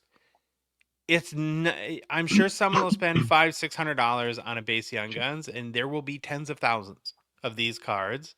You do not need to do that. I can almost guarantee with total certainty, there's no total, but almost, that if you sell that card on Wednesday, 3 months from now, you can buy could 10. probably buy 2 or 3 for what money you'll get and still have your Demidov Young Guns. The alternative to that, though, is, and what we have learned too, is on the rarer stuff, you can actually get a good deal if you want to gamble a little bit before the market is set. But it is a gamble. So that first red outburst out of 25, or a high gloss in particular, it's a tough one, right? Because if nobody knows what to price it at because there are no comps for it. And so maybe you get a red outburst for $1,500, and 3 weeks from now, that either looks like you dramatically overpaid or you got a heck of a steal. You'll never know. But if you want to go in right away, I would make my bet there, is my point. Do you guys agree with that? 100% wholeheartedly. The outburst one is tough, or the exclusive is tough. That's the gamble there. But the base Young Guns, sell it. Yeah, absolutely. Yep. Oh, could you imagine? Wonder what color they're gonna have him in. Have we seen a fake of his card? What? Or not a fake. Have we seen? Are there any samples or anything of his card? What jersey's he in? I guess what I'm trying to get out. How that The red one. outburst? Okay. Yeah, we have on the preview we'll do Oh, next. okay. There's Well, one how of about those that too. red Oh, outburst? what color is the Ooh. outburst? Is that what you were saying? No, No, I was oh. trying to spit out what color jersey is he in his Young Guns, Home or away. because if we had the color match, it would look sick. Oh, gotcha. Well, But to I- me, the white jersey is the home and the red is the away. That's the way it should be. And that's the way it should stay. Anywho.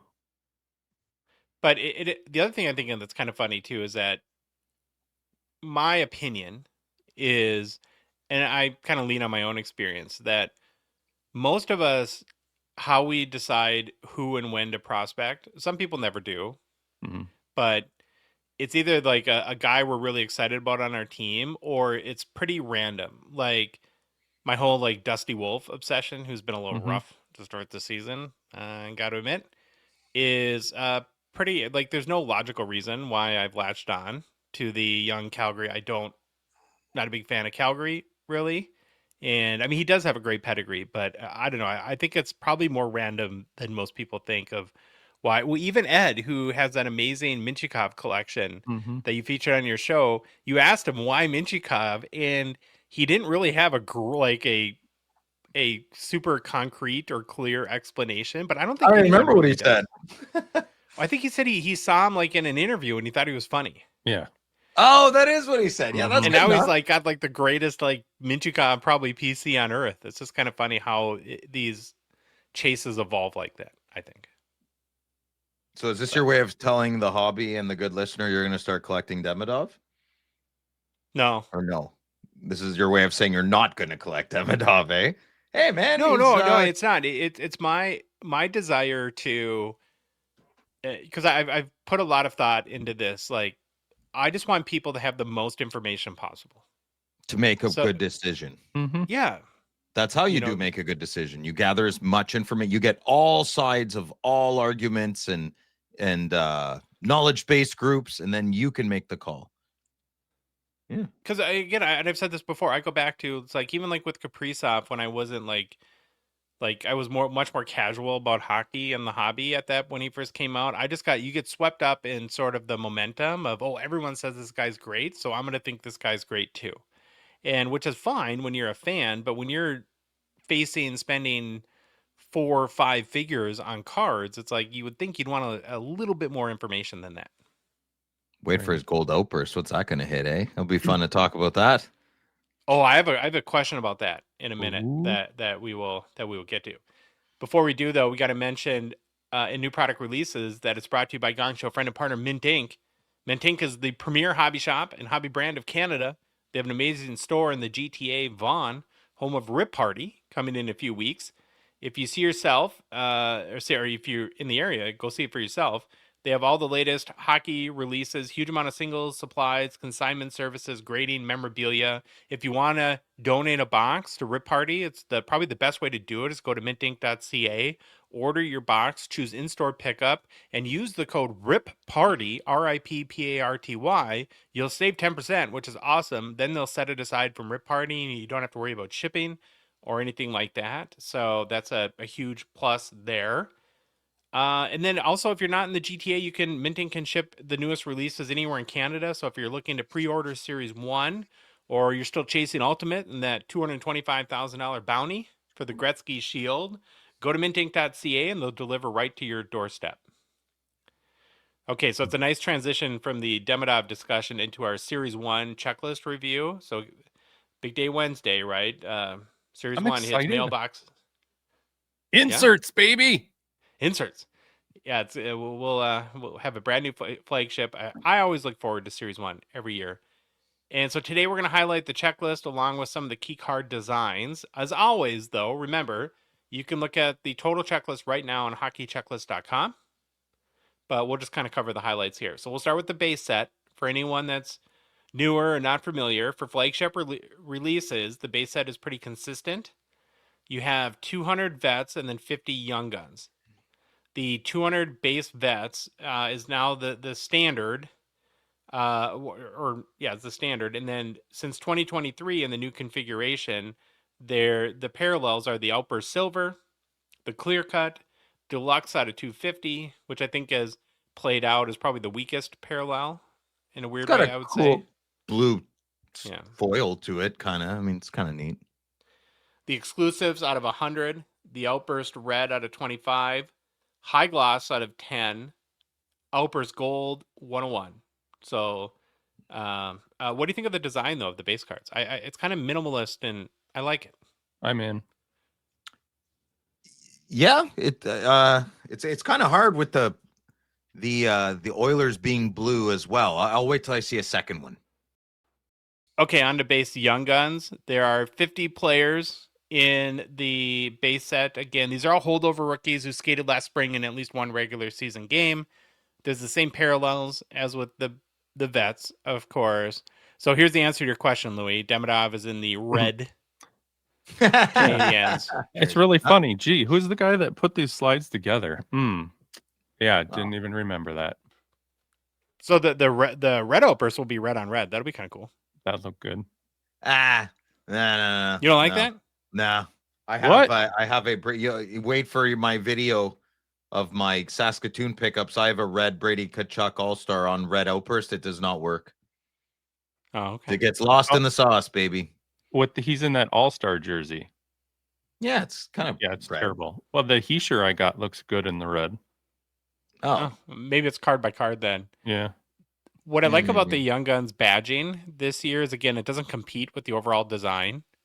It kind of more fits in the background, and it puts the Outburst technology way into focus here. And they actually put the Outburst print design behind the Young Guns badging, which I think is awesome. I really like how these Outbursts look in the Young Guns cards. They're playing a dangerous game with the cursive guns. Pretty soon, a lot of the population won't be able to read that. I mean, half of it can't even tell the time off the clock. I'm like, hey, what time is it? Or give you change at the grocery store. You guys going through that? I have to tell them the change. I'm like, no, it's 38 cents. Like, okay. Not for the kids on that one. There are a couple interesting variations to the base set. There's the Young Guns Jumbos, which are in the Jumbos blasters. But then there's a celebration variation this year that has super tough odds. 1 in 2,000 packs to hit one. There's 24 players on the checklist. So McDavid, Nathan McKinnon, Pasta are probably the biggest names. Are you guys into the whole, the variation? You see this in O-Pee-Chee paper a lot too, the kind of photo variations or stuff like that. Confuses me, and I don't like things that confuse me. Okay.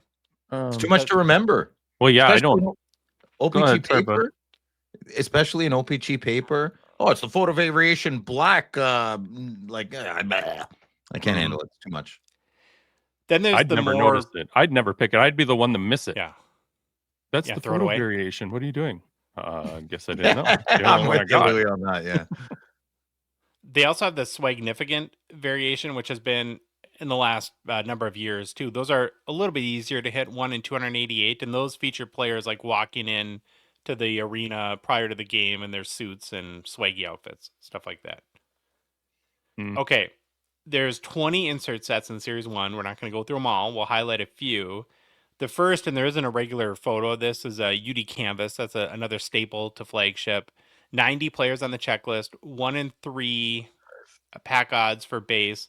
There's a black and white parallel that's 1 in 48 and includes printing plate 101s too. And then there's the UD Canvas Young Guns as well. 30 players on that checklist. A lot of color in the so the base Young Guns badging or branding, however you want to put it, is very simple. Mhm. And this looks like a impressionist painting on the bottom there. Tons of color with that. What do you guys think of that? Do you like the Hey, Canvas spiffy. Young Guns? I think it Yeah, looks it's good on little canvas. like What Dreams May Come there with Robin Oh Williams. yeah, one of my favorite movies of all time. Very dark, but It's very colorful. yeah. Young Guns canvas are pretty tough to hit. Base are 1 in 24 packs, so that's 1 in 2 hobby boxes to hit one of them. And then the black and white parallel is 1 in 144 packs. These also have printing plate 101s too. Zane Parik and Dalibor Dvorsky are the checklist players, so they're probably the two bigger hits. There is not a Demidov canvas that I'm sure that'll be in Series 2. Pepper Deck kind of usually breaks it up that way. One of the newer inserts that I've heard a lot of positive feedback on is bootlegs. Oh, cool. That's Yeah. spiffy. Yeah, it's different. Tough odds on this one. 1 in 1,440 packs. 18 players on the checklist. I'm hopeful too that, when you see preview images, they're flat designs, that there's some like cool foiling or something like that to this card, that it's even better in person. Are these numbered? Can we get a No. numbered? Are any of the inserts have any numbered Yes. parallels to them? Yes. Yeah, okay. That's what I like. I like that. Okay. There are 3 rookies in bootlegs. Most of them are vets, but there is a Demidov, Ryan Leonard, and Artem Levshinov. So we'll have to see what these look like in hand. One of the more common inserts that I thought was kind of cool looking, those compositions, where the base again is like 1 in 3 packs or something like that. But here's where we get to. There's a pretty consistent parallel configuration to the inserts, Phil. You have like Speckle, which has been around for a couple years now. That's 1 in 40. You have a red out of 199 and a gold out of 25, and then printing plates 101. Okay. Cup Quest is kind of interesting. It's almost as like a Fanimation vibe to me. Doesn't it remind you of a Fanimation card a little bit? I like it. Yeah. Is there a parallel of this? Yeah, there is. So base is Ooh. 1 in 8. And then there's, again, it's Speckle, which is 1 in 60. Red out of 199. Gold out of 25. Ooh. So I wanted, like, if the Cup Quest was like gold foiling, that would be cool on that one. And then printing plates 101. Who are the players? You'd have to go to hockeychecklist.com. Right. And that would answer your question for you. So since this reminded me of Fanimation, I thought, well, let's just go on to Fanimation here. And this is the biggest. You can't be serious. No. Are you okay? Yeah. I'm okay. I'm sorry. I didn't mean to be that rude. I was caught off guard. Maybe I'll like it. Maybe I'll like it. It'll grow on me. So, good listener, what you're looking at is a black and white kind of a tear off, right? Yeah, Design? it's a tear off, and the teared off piece is the black and white. It's got the classic Fanimation badge logo to the bottom left. But there's nothing that seems to be drawn. And Yes. I feel as though I'm hijacking your little thing here. Sorry, but I feel as though the Fanimation brand requires a basic prerequisite would be to have it illustrated. And I think 1 year they didn't do an illustration, and it was the poopiest year. Objective information, not my opinion. So sure.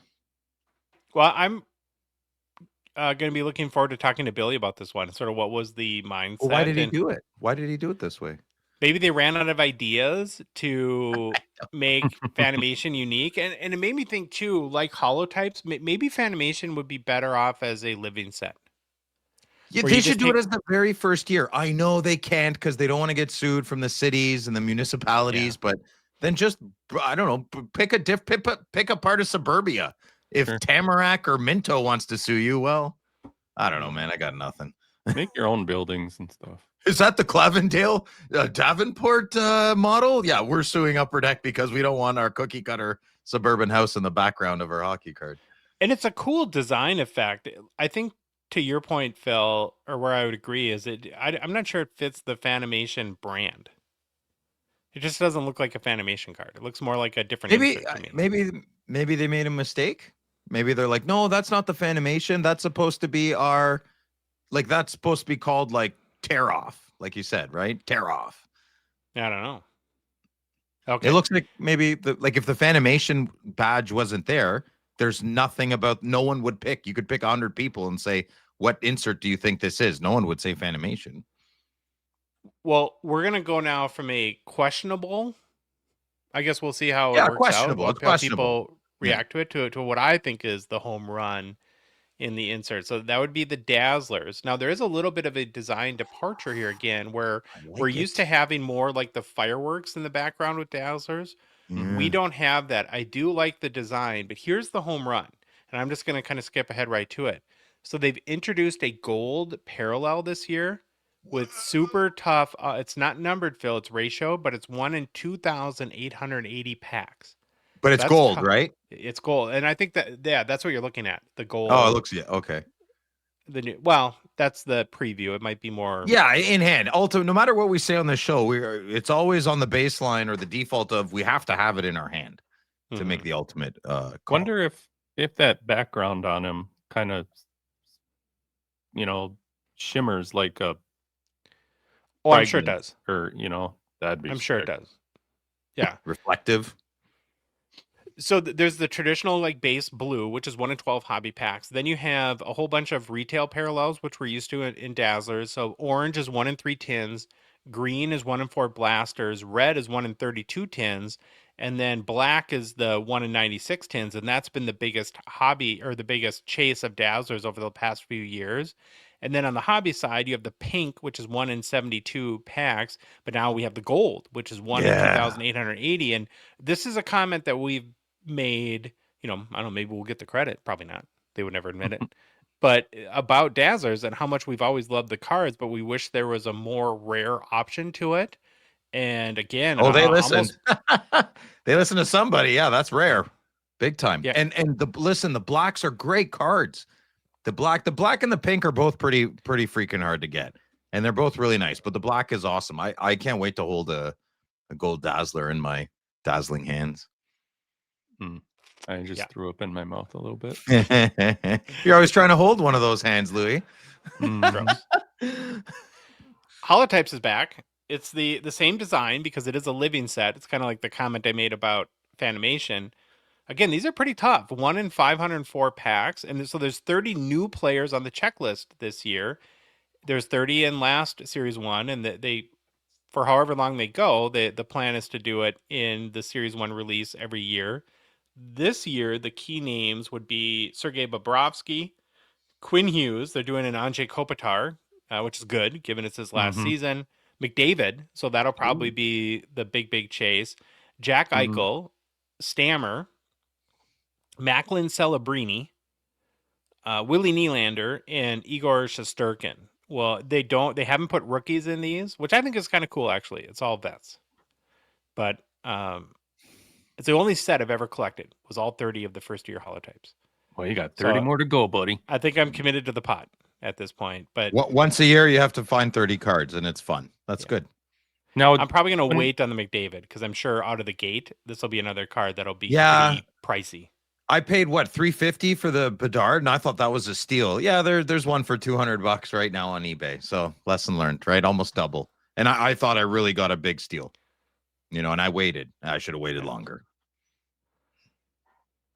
Okay, another big card and big chase is they're back with more Young Guns retro outbursts.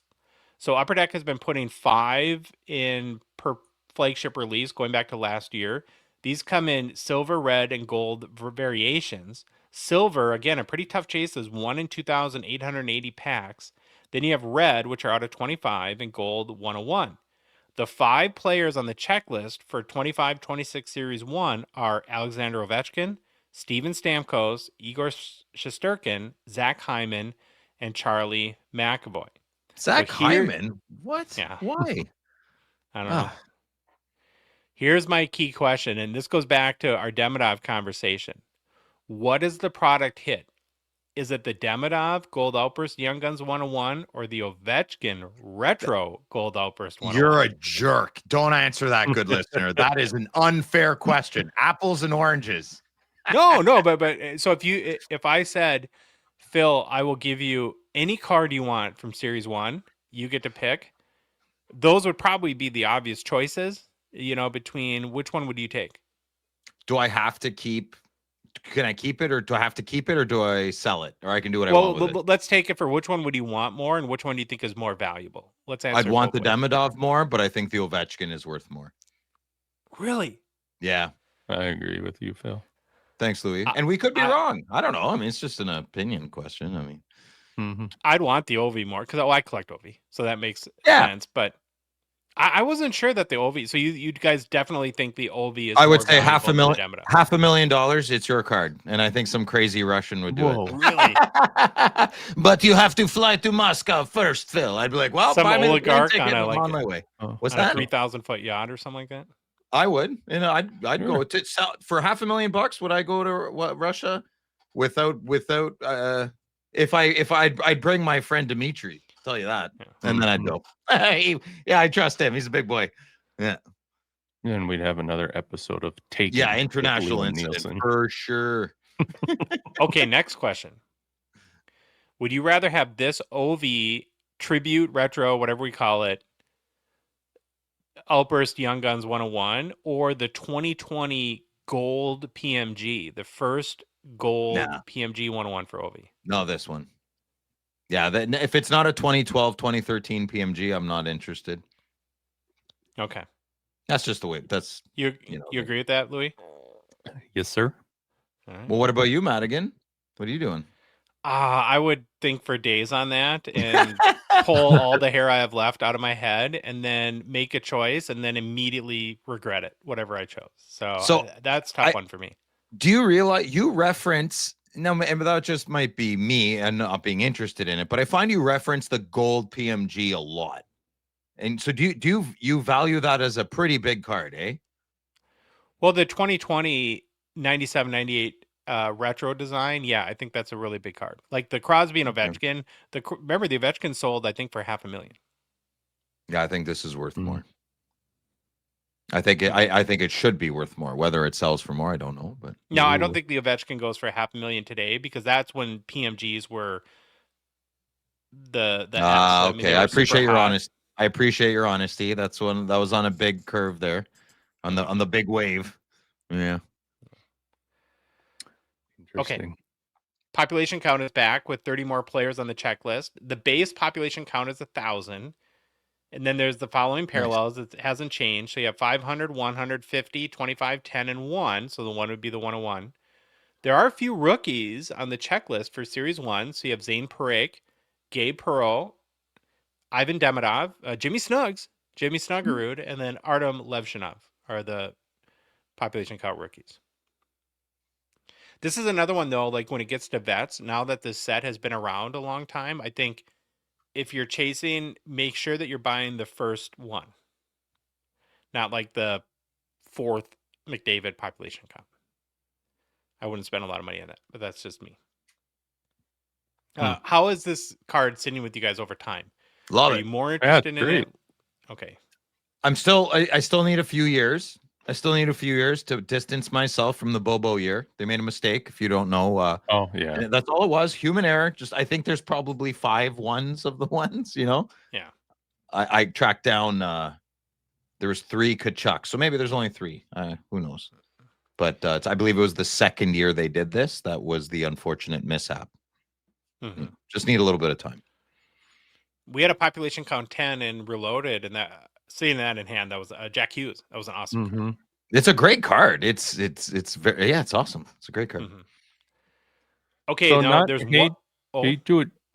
I know you're a numbers guy. Did you do this in your head? Because other than the printing plates, did we talk about, or do you know how many 101s then there are? Are there too many 101s?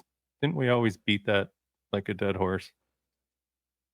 No, I think this is the only 101 other than the Gold Outburst Retros in Series 1, because I don't consider printing plates 101. They're kind of their own thing in my mind. Yeah, that's cool. Upper Deck's actually not really consistent with that too. Like they always say out of 4, they consider, and I guess like that's like if you really cared about printing plates, like if that's your jam, that would be the big debate. Is it 4 cards or is it 1 card? Because each has a different color, like the cyan, magenta, yellow, and black. Well, if you're a seller on eBay, it's a 1-on-1. It's a 1-on-1. It's a 1-on-1. If you're a collector at home, it's a 4 set. Right. So one more insert, and then we'll get into the bonus card. So very similar to Fanimation is Portraits this year. It kind of has that tearaway sort of. Somebody really liked this effect. It is kind of cool though. See, now I like this better for Portraits than I do for Fanimation. Yeah, that's not a Fanimation card. I wasn't trying to throw shade or be mean about the mistake. It legitimately looks like a mistake. It fits here. I agree. Yeah, because if there was no title on them, like one, there was no UD Portraits and no Fanimation on the 2, and you threw these 2 cards in front of us and asked me what they were, I'd be like, well, those are Portraits. Well, it fits better than that helmet on his head, I'll tell you. Wow. Jeez. And ironically, this card looks more illustrated than the Fanimation does. So, like, if you took the names off of them and you said one of these is Fanimation, one of them is Portrait, I probably would have picked this one to be the Fanimation card if those were my only 2 choices. I don't think we'd be so hard on the Fanimation card if we didn't really love all the other Fanimation cards. Yeah. Right? That's... Well, and again, we got to talk to Billy and see kind of what the what he was reserve thinking. judgment until we do that. So the Portraits are, again, fairly common at base, 1 in 5 packs. There is the same sort of parallel structure as most of the inserts. Speckle 1 in 40, red out of 199, gold out of 25. I kind of like the consistency of how they're doing gold out of 25 in a lot of these inserts. And then printing plates 101. Last card that we'll go through is a bonus chase that Upper Deck just announced a day or so ago. I don't know if you saw this, Phil. Louis and I were talking about this morning. So they've added a canvas signature auto of Baby Bobby Orr, Cale Makar. On card, hand numbered out of 8. I'm not sure, there's not like the tie-in that there was with Ovi in the goals record and extended series. Just a cool card. Is it just Makar or are there other players? Only Makar. Out of 8. Out of 8. That's really cool. Yeah. There are snow spray autos again that we do see commonly in flagship that are sticker autos, but this one looks like it's on card. Yeah. So Colorado, you can go back to those jerseys any day. I like those. Colorado. Yeah. If they had that jersey, they'd probably be my second team. I know that's so silly of me, but their jersey just makes me angry. Like that color combination does not agree with me. No. Something off about it. You have a weird threshold for anger. Yeah, it's very it's either excellent or the F goes to 11. Yeah. I call it passion, not anger, but there you go. Yeah. Whatever you have to do to justify it to yourself. Yeah. Here's what to expect if you buy a hobby box. It's the same configuration since 2023, where you have 12 packs and 12 cards per box, or 12 packs per box, 12 cards per pack. 9 of them will be base and 3 hits. In a box, you're going to have 6 Young Guns rookie cards, 4 UD canvas, 4 Encore inserts, 1 Outburst Silver parallel, either Veteran or Young Gun, 1 Blue Dazzler, 2 Speckle parallels from the new insert lineups, 8 inserts from Compositions, Cup Quest, Goal Oriented, or Portraits, 8 inserts from Bustle, Compadres, Sizzle Reel, or Tracking Systems, 1 clear-cut parallel card, 1 UD Canvas black and white parallel, or 1 Encore Blue parallel, and then 1 numbered card, short print, or printing plate. You can still pre-order at Mint Ink at the store or online at mintink.ca. Pre-sale pricing is $160 CAD, $159.99. And in the US, it's $130. So again, Canada for the win, I guess. This seems pretty consistent with what it may have been, maybe $10 more than last year, something like that. But traditionally, it's still high for flagship, but It was cheaper for. Never mind. I won't go there. Good job, Canada. yeah. We don't hear that too often. So Mint Ink for the win. I get it, Mint Right. Ink. It's what? Probably $10, $15 less expensive in Canada. All right, so overall thoughts, guys. What do you think about Series 1? Very excited. 26? Very excited to tackle those holotypes again. Very impressed with that Makar out of 8. They should someone injected that new idea into flagship and they pulled the trigger. Fantastic. Well, that's that aspirational chase impact that Grant Sangron talked about on our last show. Then if that's what he talked about, then I'm on board. It's flagship, man. Who doesn't? This is what made me upset when I couldn't buy a case of Series 2 a couple years ago. So very excited to pick a lot of boxes up of this. Yes. Maybe complete a set or two of some amazing inserts, and away we go. Yeah. I'm ready. I can see prospecting. myself ripping into this at Chateau Gongshow at the expo. Yeah, it's our it's the meat and potatoes of our card collecting hobby. So now maybe the holotypes from last year. Don't tell anybody. Nobody listening. Don't tell anybody. Maybe I'll start that set now that this one's coming out, and everybody will forget about the other one. Ooh, Not a there you bad go. strategy. That's actually a good way to look at it. Not the shiny new toy anymore. No. All right, Philip. You're up for my turn? mailbag. You Mailbag. Take a load off, Capitan. All well, right, half the Gongshow- questions are addressed to you this week, so Yeah. it's good that I you're. don't gotta do much. Louis and Well, I can didn't go answer into all of snooze them, mode. so okay. Gongshow Mailbag. Here we go, boys. Discord. Bill Brasky. What's up, Bill? Hey, boys. Phil, if you could only have one of these life options, which do you choose? Sydney Sweeney, or pick whoever you find in your word a complete babe, who loves you madly and will love you unconditionally until the day you die, or your name on the Stanley Cup with the Senators listed as the assistant to the assistant hydration specialist. Remember, everyone gets old rings. Oh, sorry.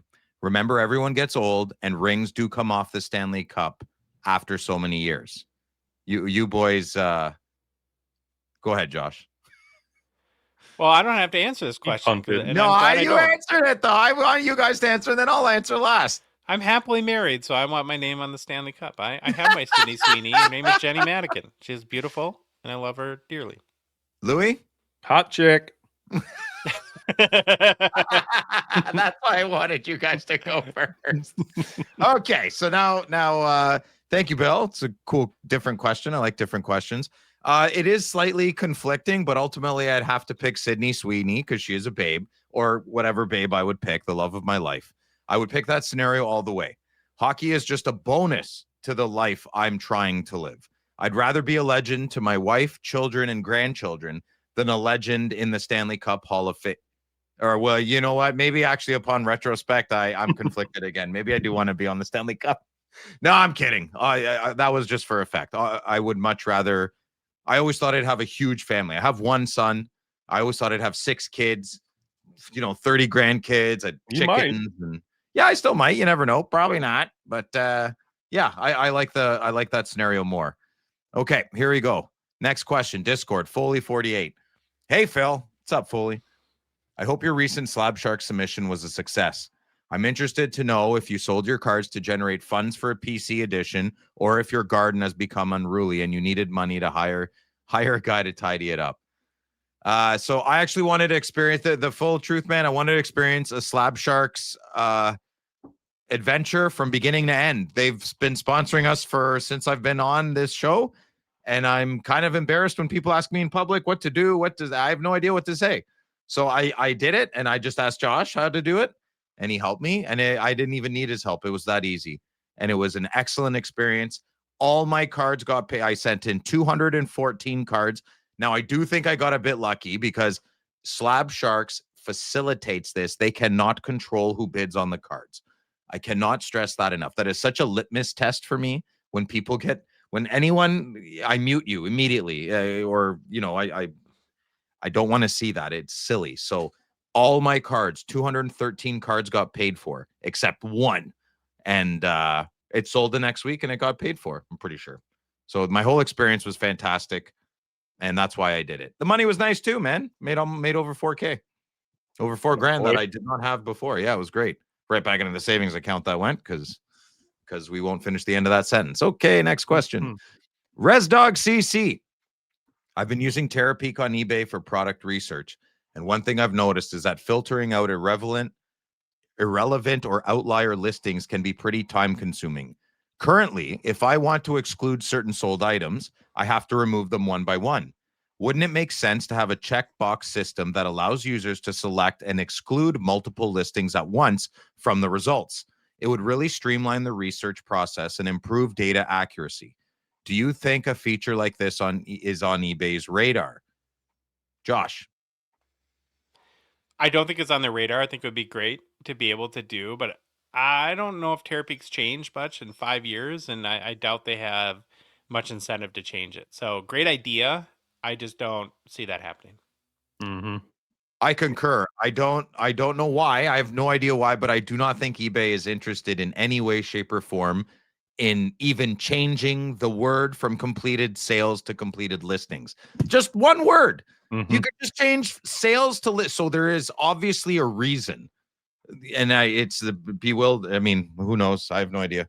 I'm not smart enough to know why or guess why. Next question. Vegas Collector.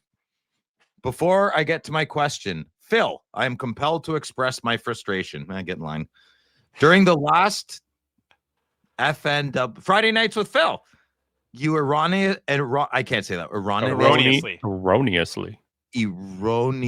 I can't say it. You blank stated that no one cares about Jack Eichel.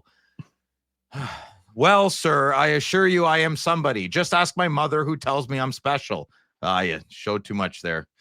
Then you poo-pooed all over my O-Pee-Chee Platinum, which is a line too far. What's my O-Pee-Chee Platinum too? Given this most egregious transgression, I'm sorry to let you know that you have fallen in the Vegas Collector Power Rankings. Oh, no, I'm off the speed dial list.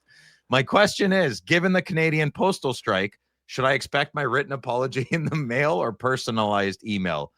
Oh, and Eichel is better than Brady. All right. Listen, don't complain. Don't explain. I got at least one of them down. So I also said I hate you Ottawa Senators at least 15 times on this past Saturday night. So all I ask of you, Vegas, and I know you know this, all I ask of you and everybody is to not take me too seriously. Because I promise you, I promise you, I take none of you seriously either. So that includes my views. That includes your views. And you'll find, Vegas, I do have to say this, though. Your behavior that you're exhibiting is definitely on par for what we used to call, and I know we're not allowed to say it anymore, a mama's boy. So yeah, those were the days when we were allowed to say that. I don't want to get charged now, so I'll stop there. I love you, Vegas. I love it. Good banter. You can't say that anymore? Shots fired! Buddy, Yeah. words are... You can't call somebody a mama's boy? I think you can. Sure, yeah. Well, you guys say it's okay, but what about the people that don't say it's okay? They're out there, 100%. Well, we just tell them that you said it. They should. Yeah, that's fine. My skin's thick. It's okay. Here we go. Next question, Monty. Wait. I have a question for you, a follow-up question. Would you trade Brady for Jack Eichel? No. Yes. I should, but I wouldn't. Okay. All right. The smart move? Yes, 100%. Would I? No. I like Brady too much. I like the way he plays. Yeah, and Eichel's A1. Okay, here we go. Next question. Discord, Monty. Hey, boys. My firstborn son is coming in Friday. Woohoo! Friday? Congratulations, Monty. Friday. I want to buy a box of the same Upper Deck product each year, then open them together when he's old enough to enjoy them. What product would you choose? Oh man, good job. Louis, what do you say? Well, Monty, when your firstborn son shows up in February, I would probably start buying him flagship. There you have it. Joshua, That's a great what answer. would you say? I like that flagship. Well, you're both weak. A real father would buy his son the cup. I'm kidding. I'm not, but I am, right? Okay, I don't know. Great. Congratulations, Monty. How many tins of the cup you buy your son? Real father? None. I jacked his. What do you think I said to Slap Sharks? I jacked half of his Young Guns from his collection. He doesn't know. Okay, here we go. Next question. Discord. Crazy Winnipeg Cards. Hey, boys. Which product is better to collect, Premier or Ultimate? Ooh. How did I miss this one? What do you got, Louis? On the spot right now. What do you pick? None. Ultimate. None? What? None either. Okay. Josh, what do you pick? Premier. Well, Okay, depends. Louis picks if you want Premier. a chase, go Ultimate. PC, I'd go Premier. Well, I agreed with Louis, but now I disagree with Louis. I would save your money and go buy Stature or Parker's Champions. Wasn't the I question. made your question into mine. Okay. No, I made your question about me. Okay, here we go. Next question from Shut up. Discord. Hank Carolina Cards. Aw, Hank, he was a great character on Breaking Bad. With Fanatics announcing the new 3 Kings card for super collectors who collect players Bowman first super, top super, rookie super, and rookie debut patch. Would Upper Deck ever do something similar? I think a hockey equivalent using a player's Young Guns Gold Outburst, Future Watch Auto Patch 1 of 1, and Cup Rookie Shield would be an awesome chase for high-end collectors. Also, I think expanding a program like this provides unique rewards for completing low to mid-tier sets as well would be an awesome way to promote collecting. Oh, I grammatically read that weird. Sorry. Thoughts? Josh, what do you think? Yeah, so what this means is that if you collect like the 3 top rookie cards for a player, you can redeem them somehow and get a special 3 Kings card that's a 101 signed cards that's made that they say just for you.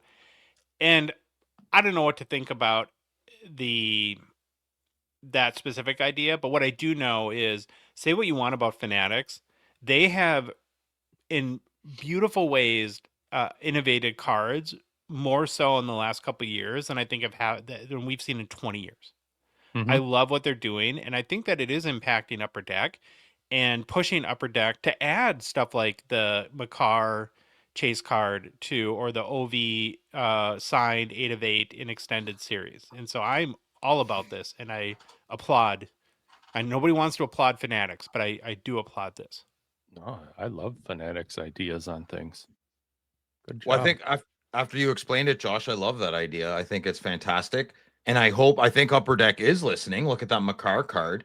I just hope 1's not enough, 2's not enough, 3's not enough. You got to just keep going. You can't stop and admire and pat yourself on the back, because I think Fanatics will have 5 more new things released while you're admiring what you've done. So I think a tempo needs to be increased with maybe other, not just Upper Deck, but everybody, right? Like if when Mike Tyson came to the ring, that was a new thing. You know, that was no one was ready for that, right? No one was ready for that type of tempo and torque. And people emulated that moving forward, even though there'll only be one Mike Tyson. Maybe a bad example. Okay, next. Louis, you good? Do you want anything? Say anything there? Okay. Good idea. Next question from Discord. Old School Cards. Which player would you like to see your team add this year to help make a run for the Cup? Do you think Crosby is a realistic option for any Cup contending team at the deadline? Josh, what do you think? Any great center, or not, well, great. We're not going to get a great one at the trade deadline, but any center that's good, that has gas left in the tank. I don't care. Louis? Yeah. Well, I said we kept Kaprizov now, so that would be my ad. And like Josh, another center would be great. Can't hurt. Do I think Crosby is a realistic option? No. Yeah, not for us. He is for somebody, but I don't think he'd even go anywhere. So not for the Wild, though? No. No, okay. For the Sens, my cheeky answer, my annoyed answer is we need a goalie, because Shaky Allmark reminds me of Matt Murray. These guys get in their heads. Oh, my God. Anyways, Yeah, so that's my cheeky answer. I would trade Allmark for a regular medium $4 million a year goalie. Would you trade him for Um, Stewie Skins? No, let's not be ridiculous. And no, absolutely not. No. But we need a high scoring winger. That's why I wanted JJ Peterka. I think we stuck with Zetterlund, hoping he'll do a lot. I don't know. I mean, we got our clocks cleaned Saturday night. I don't want to talk about my sons. Okay, next question. Discord, Yeg Sports Card 77. With Gavin McKenna signing with Topps, is it just for his college year? I don't even know what that means for the hobby, so I don't know. Josh, Louis, what do you guys think? Well, I've heard it's just for the college year. yeah, because doesn't Topps have the license for them in college? But that's it. Yeah. Now, if they did what they did in basketball, like signing Wembanyama to a auto exclusive deal, which precluded Panini from making, who was the license holder for basketball, making any Wemby rookie auto officially licensed cards. If that happens with McKenna, that's a disaster for the hobby, and that's where I would not applaud Fanatics in doing so, and I don't agree with that because I understand kind of sticking it to your competitor. No, But when you do so at the expense of the collectors, where every collector loses as a result, I don't think that's I think that's winning the battle and losing the giant war. Yeah, isn't that kind of crazy that like when companies are like, no, we're listening, we care about you, but you said it perfectly. When they want to kind of stick it, I mean, I can't say it, but it's that classic, like when they don't like that, when they love something more than hate that thing, right? Like when Fanatics cares more about the hobby than money, that's a better day, right? But that's never going to happen. I mean, that's what Well, we're trying to say is if they were to do that, that'd be a classic D move, and that's it. Imagine having to do the Bedsy chase with no rookie autos, and the only Bedsy rookies were Leaf cards. That's what happened in basketball. Wembanyama is a bigger prospect than Connor Bedard. I would blow up Leaf. I'd go there and I'd blow it up. How dare you hurt me like that? That'd be horrible. Upper Deck won't let that happen. They won't let that happen. No way. That would be that'd be the beginning of the end, I would think. And they won't let that happen. And it has happened. It happened with Eichel and Capo Caco and what happened with Eichel? I don't remember that. What happened? There were no rookie autos. Because he was signed with Panini, I believe. That's crazy. I didn't know that. And so that did happen. Yeah.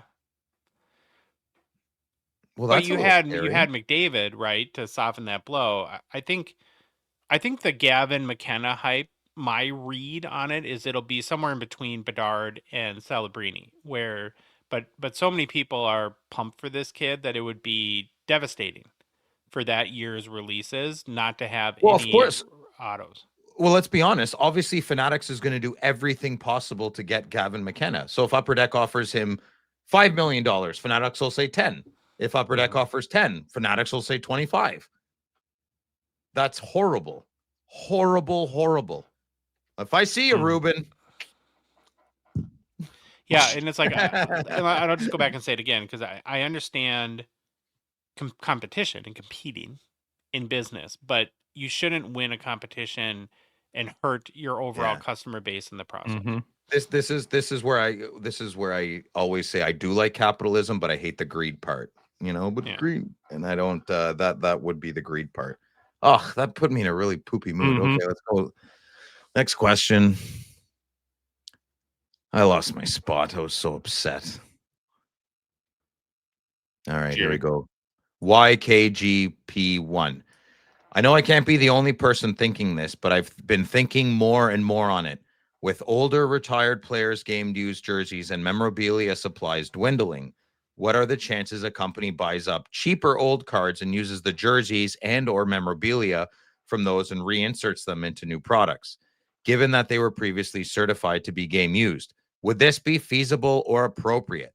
Louis, what do you think? I hope they don't do that, but I still think there's a generous supply of memorabilia left out there. Yeah, Josh, yourself? I understand where he's coming from, but something about I don't like the idea of recycling memorabilia from cards. So I would not be in favor of that. No. I don't have an opinion. Which is weird. Wow. I know. You feeling all right? Do we? Yeah, need to, I'm okay. I stick don't a know. thermometer in your butt or something like that. No. Okay. Next question. Discord. Oh, Vegas again? We got to limit these guys here. Okay. You come into a stack of fat cash, real American dollars or the fake Canadian stuff. It doesn't matter for this question. Do you buy a high-end card for your PC that would make other collectors insanely jealous, or tickets to see your team in the Stanley Cup Finals? Leaf fans can substitute. What's SC?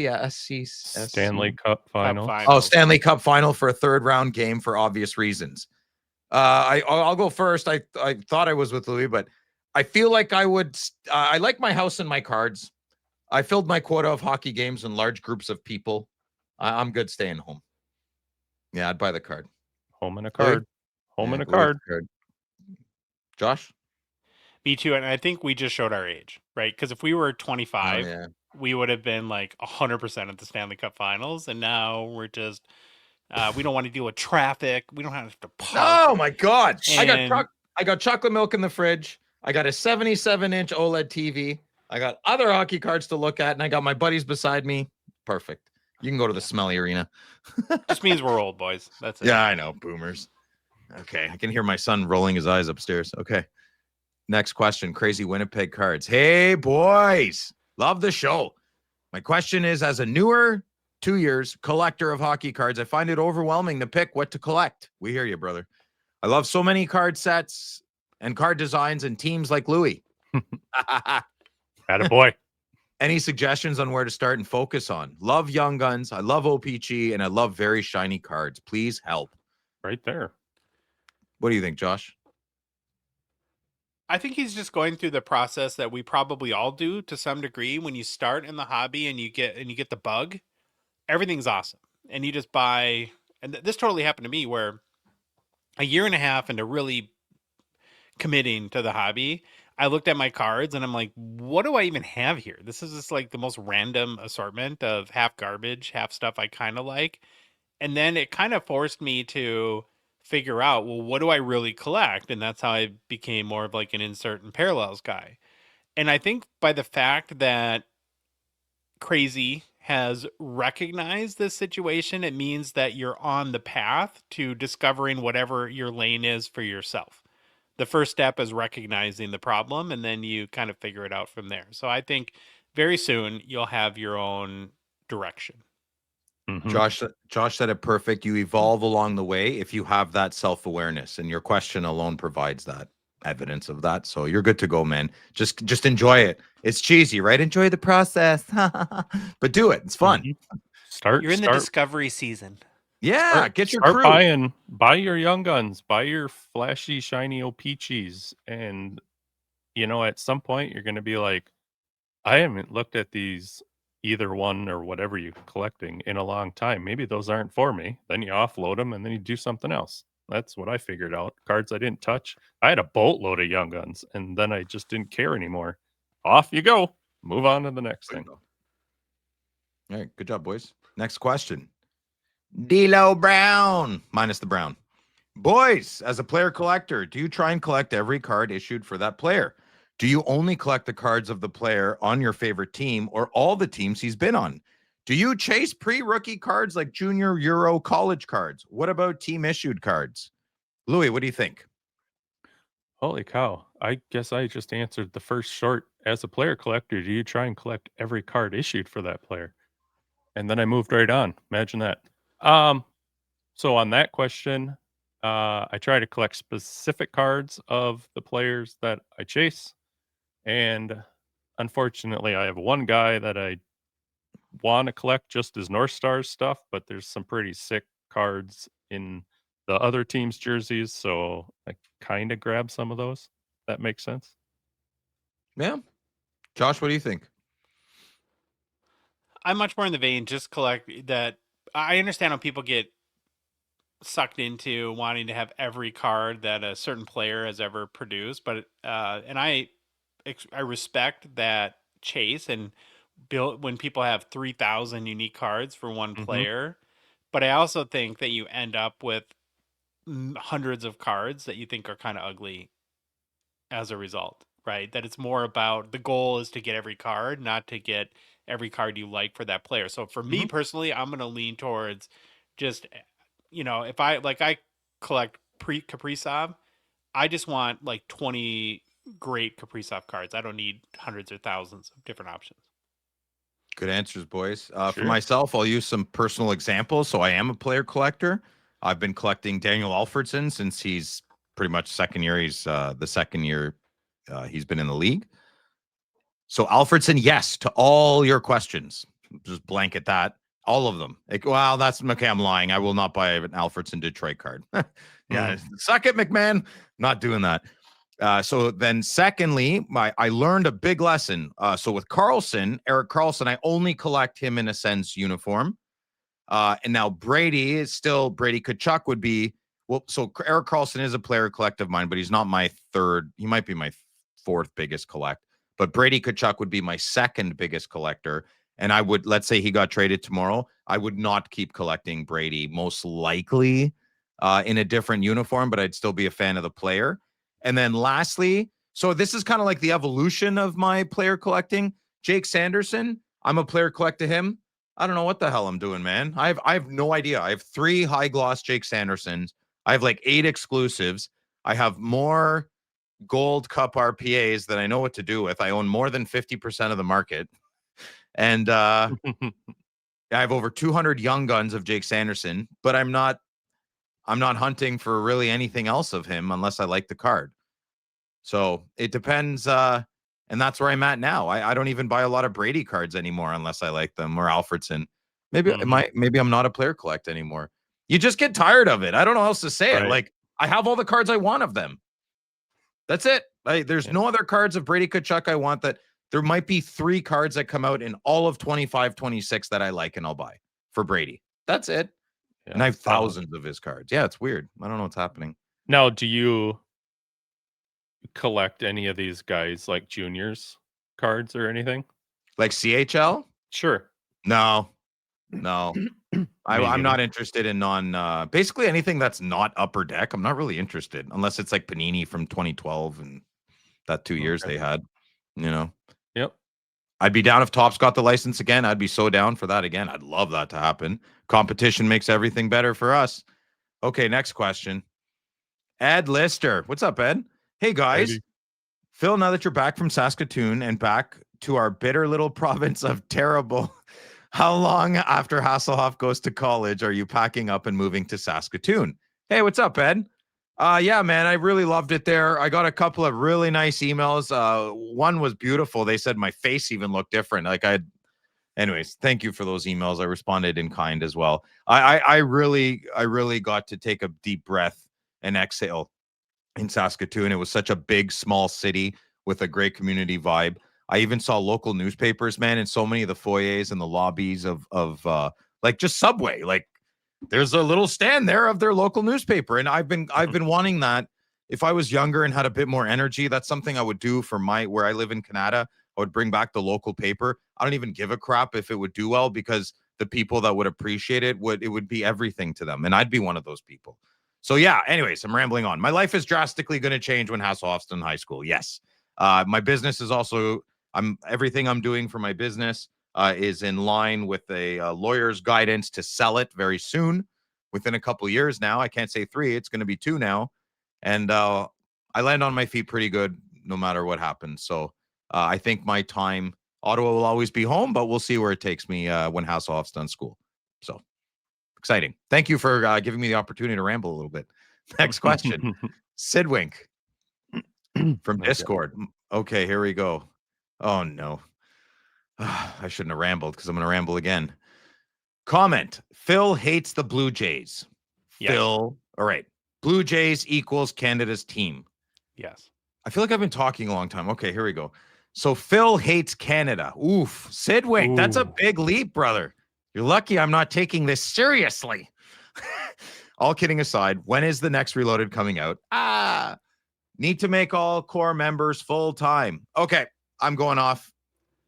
all agree that the Jays are the only Major League Baseball team left in the Canadian market, but there is nothing Canadian about them to me. If you're owned by Rogers, broadcasted by Rogers, and sponsored by Rogers, you're not Canada's team.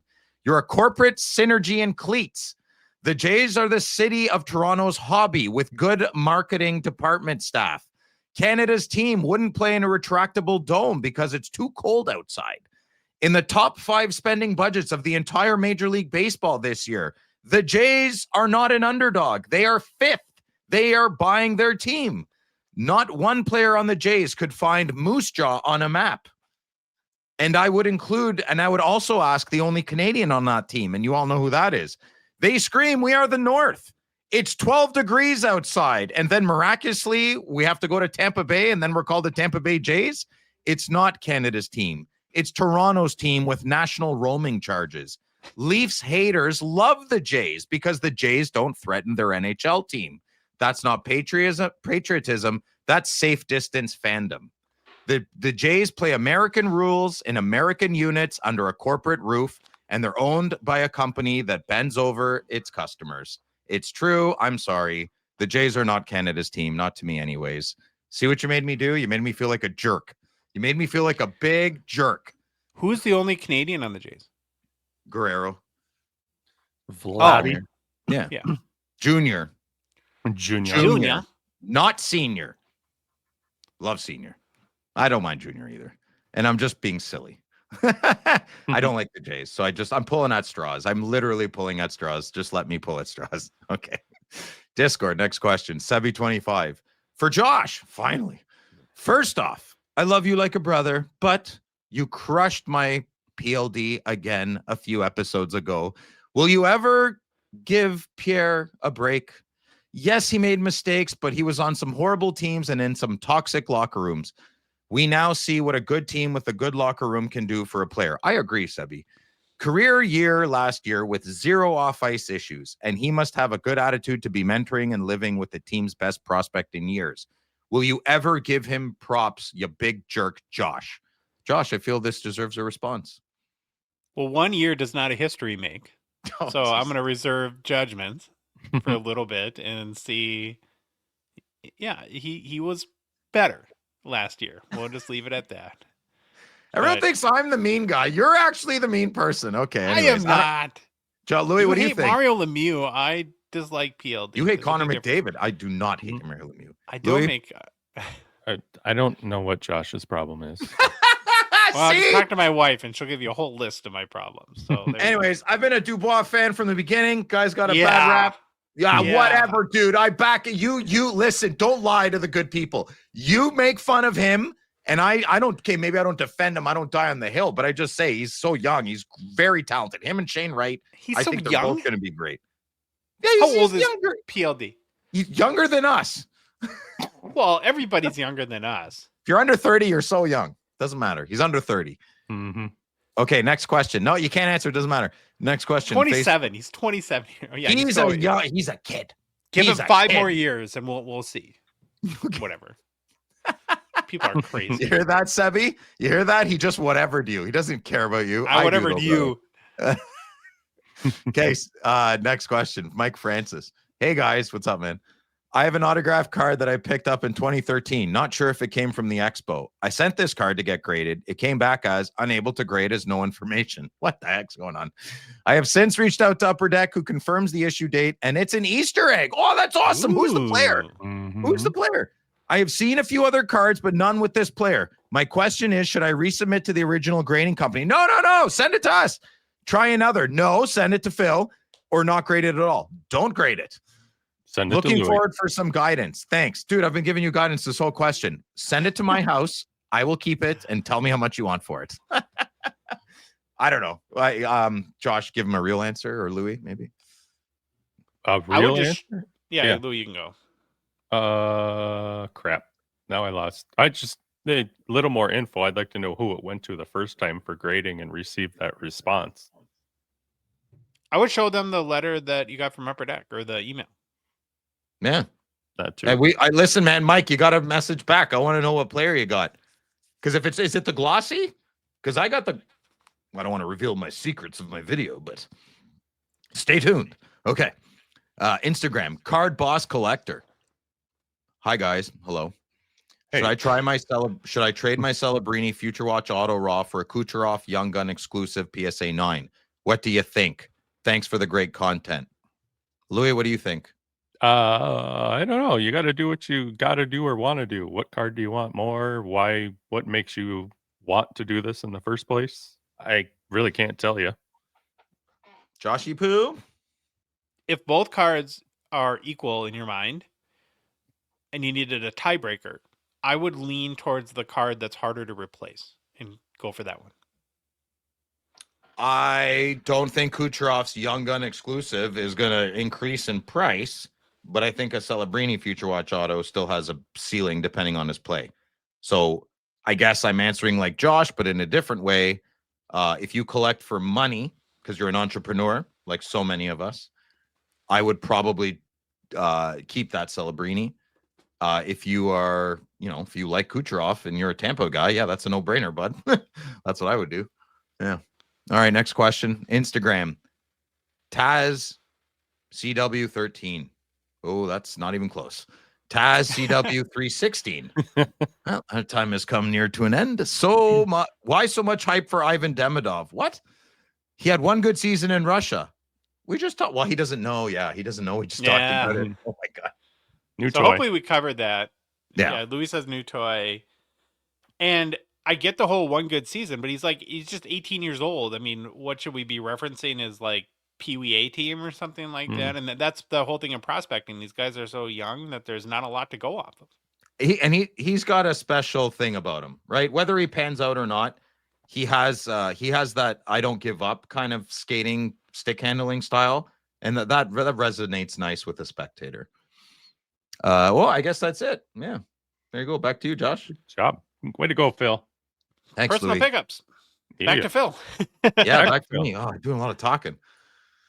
All right. Ooh. Yeah, baby.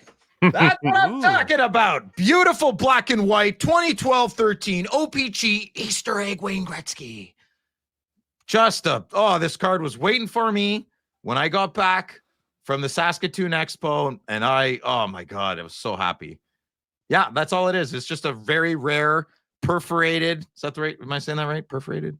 Deco edge. Deco edge. Thank you. I'm not really one for small, weird cards, but I am on this big time. I got the Crosby of this. Now I got the Gretzky. And you got to stay tuned for my other video because I got another Easter egg at the Saskatoon show. I'm Easter egging everywhere. I'm laying eggs everywhere. Boop, boop, boop. Wayne Gretzky on steroids? Correct. He would have played so much better if he just got a good gear dose. Anywho.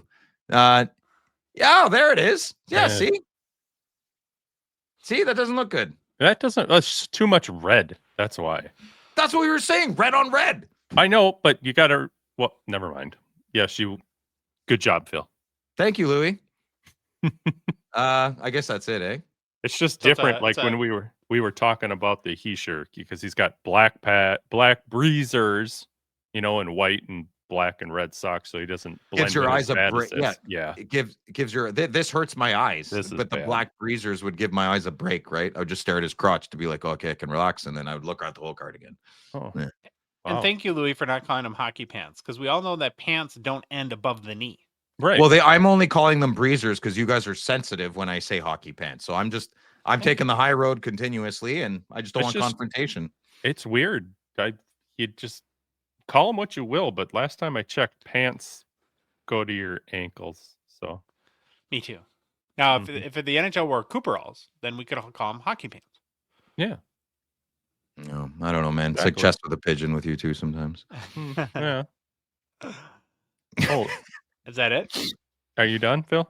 Well, do I need more? I think that's it. Nope. Is that all I said? I don't know. No, I got way more, but I don't want to share it. Okay. All right. Well, last week I touched on my Medanos, so this time I'll touch on Medano. My Kaprizov. No. Touch on a few of the Schaefers, and all three of these were gifts, which is completely nuts. So the first one is a 17-18 Premier Super Rookies Patch Auto Schaefer. Great card. Got it from my little buddy Carter.